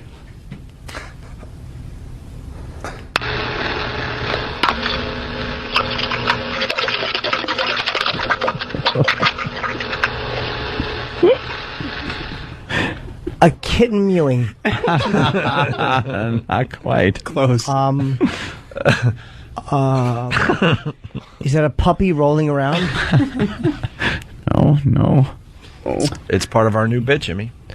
Record your Dump Tuesday. That is someone's insides falling out. That's Derek's dump. Jesus. Derek was really panicked. Yeah. What do they eat? Botulism? Fucking asshole. Isn't that great? Oh, stupid faggoty Cuban model sandals he has. That's what you get. Hope he shit on his bare tootsies. Fucking asshole. Rotten, dirty DC ass. Fucking little Timothy Hutton looking queer boy. I bet you when he shits, he fucking straddles the bowl the other way and rests his head and shit on the septic tank. Fucking douche. Nice shit, stupid. All right, with that. Travis, how'd you record that? Oh, he was in the Derek stall. actually sent it to me with a thumbs up picture. Okay, I thought maybe you lifted his bag and held your phone there. That's the guy who deserves a raise. All right, here's Thomas from Sweden. What's your name and where are you from? My name is Thomas, and I'm from Sweden. Thomas. Sweden. Were you aware, as of recently, that the NAACP had a symbolic burial of the N-word? No, I did not. I wasn't aware of that. Well, at their 98th convention, they had this symbolic burial of the N-word to, like, kind of put it to death so that no one would use it anymore. Right. Okay, so, no, well, that sounds reasonable. I don't think that that's... I think that using that word is sort of showing a lot of disrespect towards a whole generation of people that were called it in a very derogative way, you know, and He's Swedish. What's the N-word to him? Neutral? Huh? Somebody high-five me, quick. Huh? No, what'd you say? That'd be Swiss, wouldn't it? Switzerland. Oh, boy. Wait. No. No, but... Swedish word, too. Yeah. Oh, then the N-word should be needs a car crash. Thank you. You are never to blame. Yes, Jimmy, you just didn't know. Thank you. N-word should be for nudge. What about a new one there? Fucking know-it-all.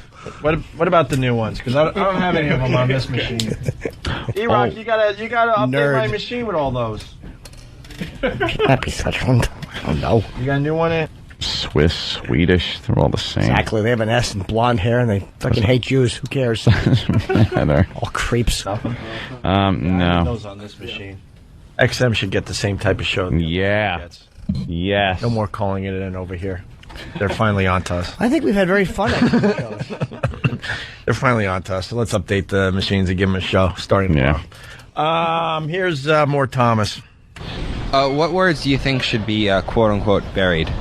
Well, I think I'm not a terribly big fan of the word fuck, but like I think it's just a little bit harsh. But that's just me, and I don't think that the word cunt is very nice either. But, I mean, maybe that's just me being a bit of a snob. Like, but it doesn't sound very nice, and like. Fuck. Wow. Fucking, can we do words together? You got fucking nigger cunt. Maybe ban that as a phrase. Can we do another on the street interview tomorrow and just walk up to people and go, "What do you think of the word cunt?" And just that sounded so funny saying fuck. Yeah. Fuck. I don't like that. I got no problem doing that. My love for you is like a truck berserker. Would you like to make some fuck berserker? That guy's great. Let's start a rumor. The N-word has been buried, and they want to now bury the C word. And let's get their reaction about that tomorrow. But then you got to pick a word that they'd never want to bury. Like another word that could be mildly offensive. We'll figure that one out. Yeah. All right, we're on to something. Because cunt people would agree with it. That's just vulgar and awful. Jesus. And finally, one more clip from Thomas. Could you use the word cunt in like a sentence? Ooh, this is now. Well, should I? It's for satellite radio. It feels a bit inappropriate. It's fine. It's a fun word. It's a free country. Well, oh, look at that cunt over there. Okay, thank you. I think that guy made a sound drop. I didn't want to use it in any. Well, no, but that's all right, isn't it? That's a sentence. Well, thank you. Thank you very much. Could you use the word cunt in a sentence? Use it in a sentence. Oh, look at that cunt over there. Was he actually pointing at somebody, or did he just say it? No, he was just the Yeah. thing at the top of his head. Addressed to you. Look at that cunt with the microphone. Look at that slump-shouldered cunt. Let's hear it for Jared. Another good bit from Jared. Wow, Jared, man. Coming to the table. And Bill helped out. Bill helped out. I don't even know that kid's name. He hasn't done anything impressive yet. Oh, Brian helped out. Brian was well, there. whatever his fucking name is. He drank a little hot dog water or something. To the cable vision. Oh, there you were. High-speed internet. It's the 1-800-OK-Cable girl with the fat knees. Only triple play gives me that thrill. There she goes. Yeah. She's so not hot with her bulbous nose and her fat knees.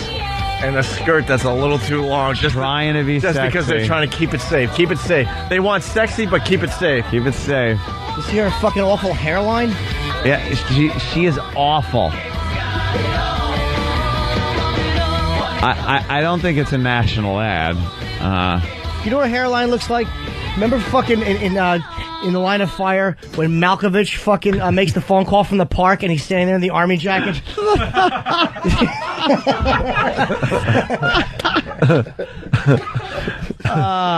We just love that commercial. Whenever it comes on in the office, we just stop, spin our heads around, and have to look at her fat knees. Those fat knees of hers. I want to bite them off. It would be so much fun to just gnaw on her fatty knees. It really is hard to be a woman. Like it's like she's like giving it all she's got, and the great smile. Bitch has fat knees. Fat knees. The one piece of skin she's showing. Fat knees, bitch. You're right. All right, we're gonna break. Thank you, Jared and Brian. Right, Brian, very Yes, good. and- We'll send you out tomorrow again. Fucking Jared and Barry make a good team, man. Jared and the other guy. Yeah, Bruce. This just in. Jimmy's book is now at number 71. Ooh. All right. Went from 84 to 71 With a in the bullet. last hour. Happy Endings. Jim Norton's new book, and it's out now, and we're doing a book signing tonight at 6. Climbing up the charts like fucking like pre-cum leaking during a headstand. And the signing's at 33rd and 7th Avenue. Yes. Now is that number 71st overall on Amazon Books? Yes. Oh, okay. That means I'm competing with Harry Potter. Yeah. All right. Wow. Number one will probably not be a issue. Harry, you release a book the same time Harry Potter's book? Oh, God. I'll tell you why it doesn't matter. Oh, my God. I'm not competing for the same audience. I mean, to have sex with, yes, but I'm not competing with the same audience. We want you to be number one, though, Jimmy. No, they're different categories. Nonfiction's impossible to crack. I would never crack. This is listed under nonfiction. I'm sorry, fiction's impossible to crack. This is nonfiction.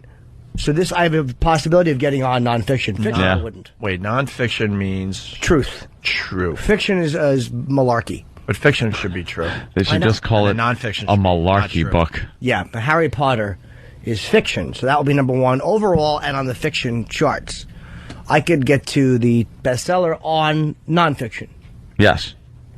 And I could also, if there is another section of like self-help, that's also a tough one to crack because there's so many self-help books. Yeah. But not fiction. Show. The art of the homo. Steve from Foundry. Also goes by the name Chest Rockwell.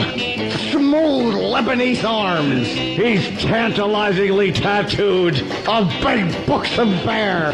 Glaring at every turn. That's terrible. He's sorry. He may say no, but you'll be saying yeah. Chest shaved and smooth as a baby's bottom. Tantalizing turquoise rings. Martini Steve.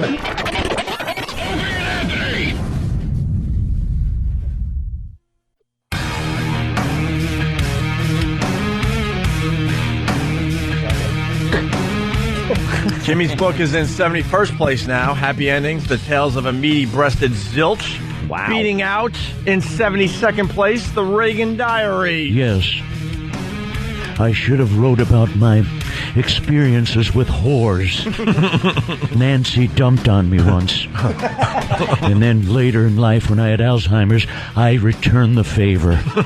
Yes. Hello. Didn't you play Big Boy Made a Duty? Yes.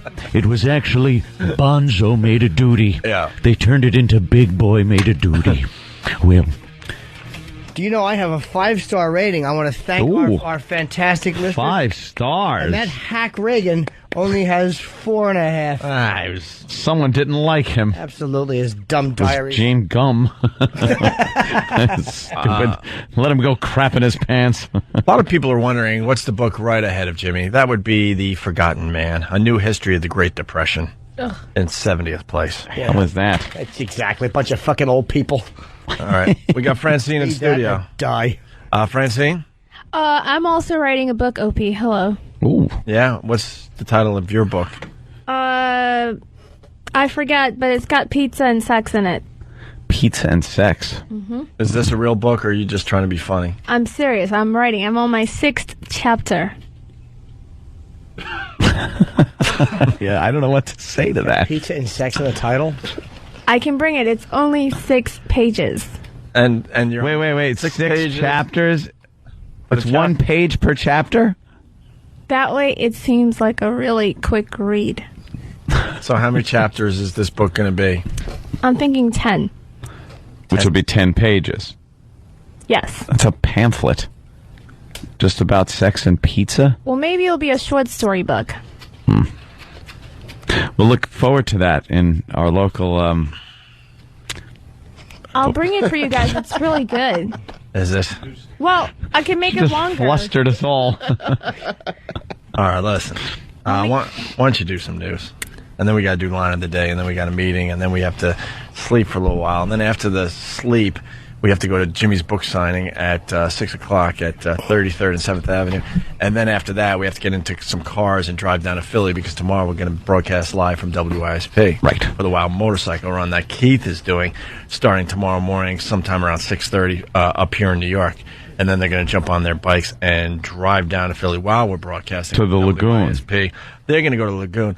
We're going to do our 2 radio shows. Then we're going to join them at the Lagoon. And then at that point, I think they're going to shuffle us off to Kid Chris's show on WISP. After that, they want us to have dinner with the GM.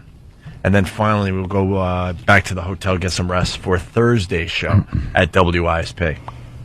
What are you doing?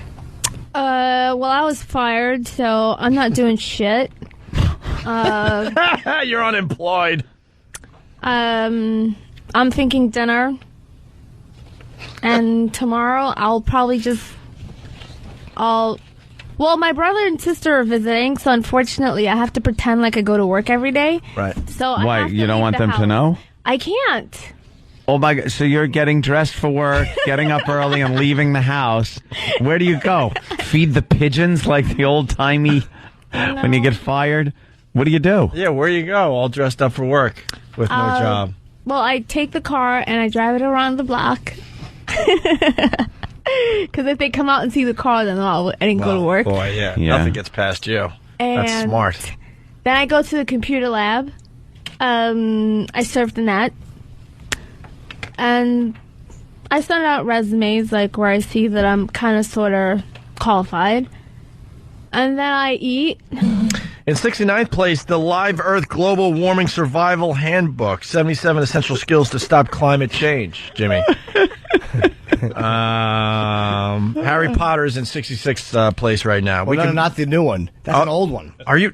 book number 1 is still selling that much? Holy shit. Wow. The new one's in first place and will be unbeatable. Jesus, that's the first one? Yeah. In 64th place, You on a Diet, the Owner's Manual for Waste Management. Ew. What? You heard him. Huh? Well, what, Opie? Well, I'm just looking over there. What? Rock got all defensive. It's weird when he gets like that.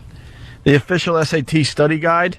No one's in school. Why are people buying this one? That's how bad I'm doing. It's a great read. I'm losing to the SAT study guide in July. What a fucking asshole. What's after that, the Christmas Story? Well, you also got to beat out the 1,000 places to see before you die, a traveler's life list. That's going to be a tough one to beat, Jimmy. Well, don't forget, these People are probably been looking out for activities. a while. Mine's only been available for a few hours. Yeah. Hopefully.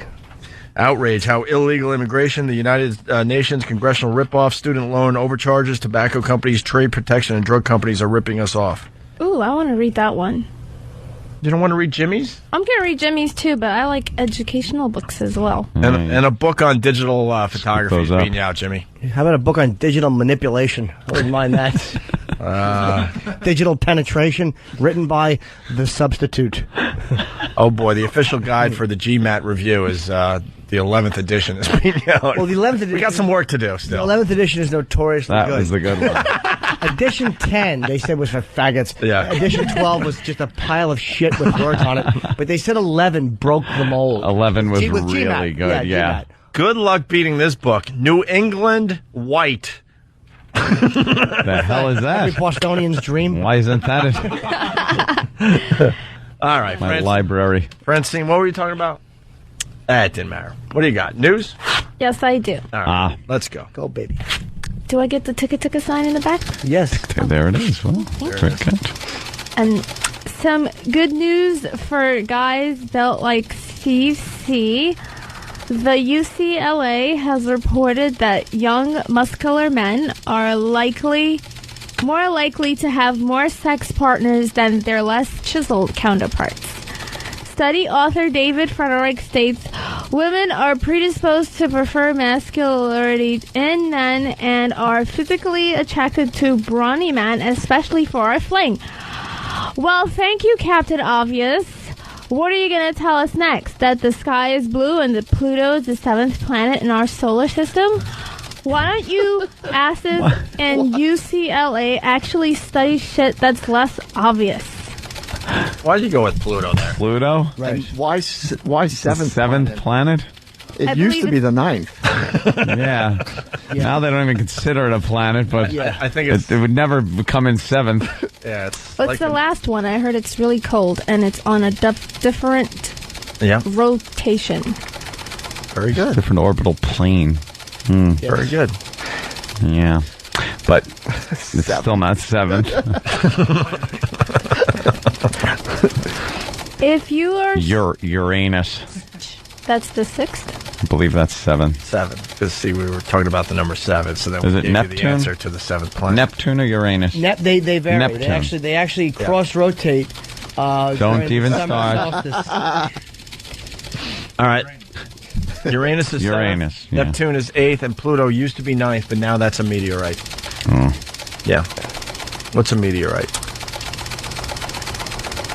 They're not calling it a planet anymore, huh? No. Just a hunk of shit. Yeah. Fucking big boy made of Pluto.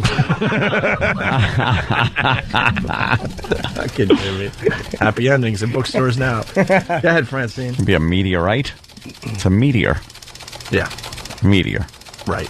Meteor, right? No, I just said right. Yeah. Meteor, right? No, you said meteor. I said right. Fucking Abbott and Costello bullshit. The brilliance of our chemistry. Go ahead, Francine. If you're strapped for cash and need some extra dough this summer, roll your elderly relatives out from the attics onto the back lawns because temperatures on the East Coast are going to be hitting the hundreds. If you're certain that your grandpa or grandmas have good life insurance policies, this is a legal, cost-effective, and easy cash way to getting rid of them. Because let's face it, they're old, they're cumbersome, they're clumsy, and like E-Rock, they bring nothing to the table. So, better get some easy cash. Everybody can't be rich, but why not you? I love that. Wow. I love that story when Jimmy told it using the hurricane analogy. Yeah. Ooh, wow. Just protecting Jimmy. Thank you. I thought it was parallel thinking. Jimmy knows. Jimmy has a great bit about that, but it's about hurricanes and patio furniture. Right. Francine. How dare you? Sounds like a Quincy. Yes!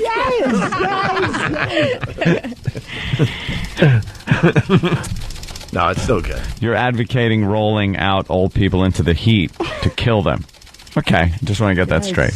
Yeah, I would say it's a good way to do it. How many more of these do we have? A couple. Oh, boy.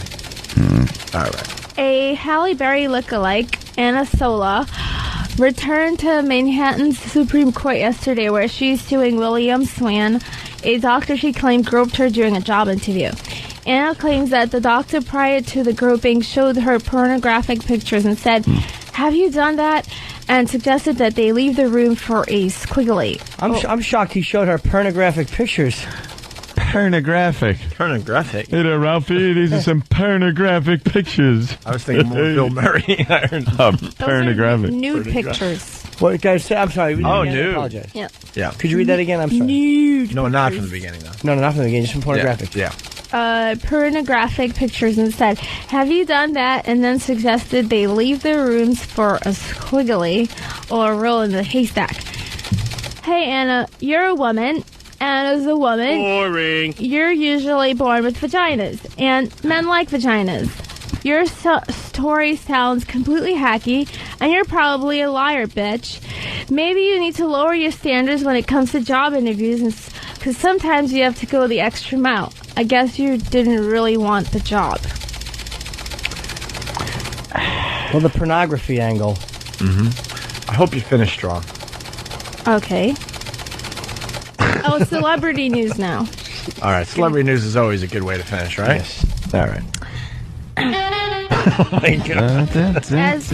As if anybody cares, Nicole Richie's dad, Lionel Richie, found out about Nicole's pregnancy via tabloid magazine. This sucks.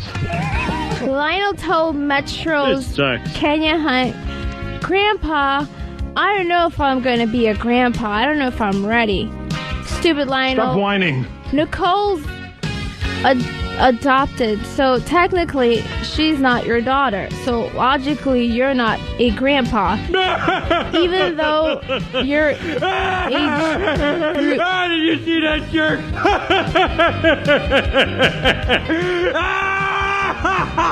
This sucks. Go ahead. Lying out. Even though your age group calls for one. Boring. What are you, 250? In my opinion, Nicole Richie should be burned at a stake for her awful attempt to become a celebrity. She's not talented, so all she does is do coke, to go to rehab, get skinny and skinnier, date loser DJ boyfriends, and swap boyfriends with her. What happened to her mic? I don't know. It must have broke. Francine? She's okay. I got her. Logan on Pal Talk is suggesting, I wish Elmo would jab a syringe into her head. Which Logan is that? I got one. Yeah, you want to take a Logan syringe to the head? 742. No. Well, you all did it. I don't think that sounds... Syringe doesn't sound like a cool... You want my brother to do it again? Watch what he does to his head. You want me to stick it in my head again? Yeah, you can only do it once, though, right? I'll do it again. Okay. I can only do it once. Was that the end of the news? It is now. Say yes. Oh, yes. My fucking head. Yeah, because this is more important. Oh, it made a crunchy sound. Because it's an assist. Dude, what is wrong with you? Well, this time it wasn't an assist. It's just in my brain. skull. Just in my brain Dude, that case. can hit your brain. What's wrong with you? Your skull is pretty thick. Yeah. Yeah. How thick is a skull? Protects Francine? you. Oh, I don't know about that. That would hurt. How thick is a skull? 5 inches? There you go. Yeah. Very good. Yours probably would be 5 inches thick. Yeah. I would think. With a lima bean floating around in. What was your last story? Without reading it, what was it about? There's one about Beyonce and one about Ted Knight. Avril Lavigne. Yeah. All right. Francine with the news, everybody. Time for a line of the day. Ooh. We got to get out of here. We got a busy We're day. so goddamn busy. And then we got to hit the road and go down to Philly. We got a runner-up line of the day. Here it is.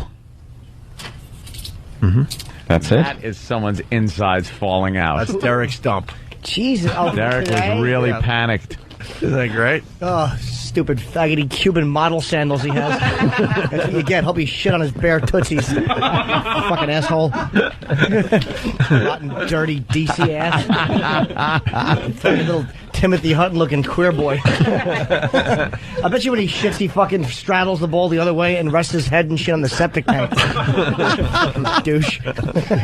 Nice shit, stupid. A little segment of the day there. Ripping apart Derek. Yeah, they're turning it into a bit of the day. But that's all right.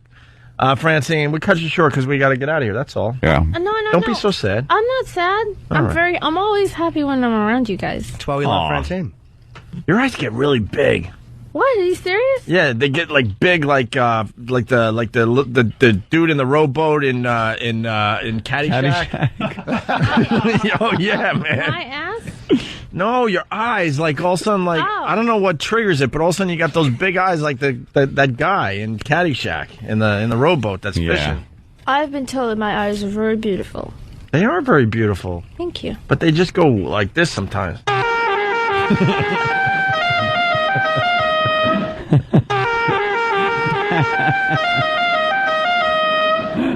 It's the worst horn ever. That was fantastic. By the way, Steve from Bayshore, he's still working hard, even though we gave up on the show 20 minutes ago.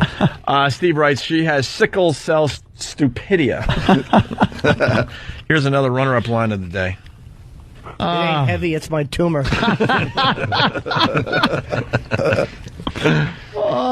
Oh no. Is it true Matt Hooper is going to remove that tumor and give it back to Mrs. Kittner? Yeah, a little just joke for you. Oh, we're live? Yeah. I thought it was still going, I swear to God. Gets confusing sometimes. It does. All right. Brother Elmo, happy birthday. Thank you very much. Thanks to the Pal Talk people, too. I already have an issue. Because there was a couple lines, one that Ant did and one that Ope did. Oh. One of which... Oh, yes. But definitely had line of the day. What? I think Opie had line of the day. No. It's too racist. But, that would be pushing it. All right. Wait, what was the line? Just without... Well, here's line of the day. Here comes line of the day, line of the day.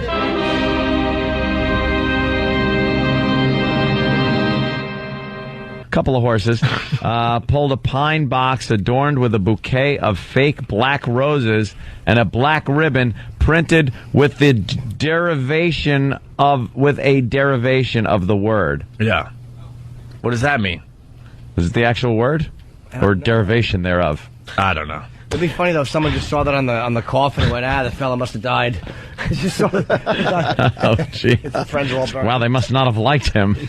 God, I guess he died without any ID on him. Wow. Yes!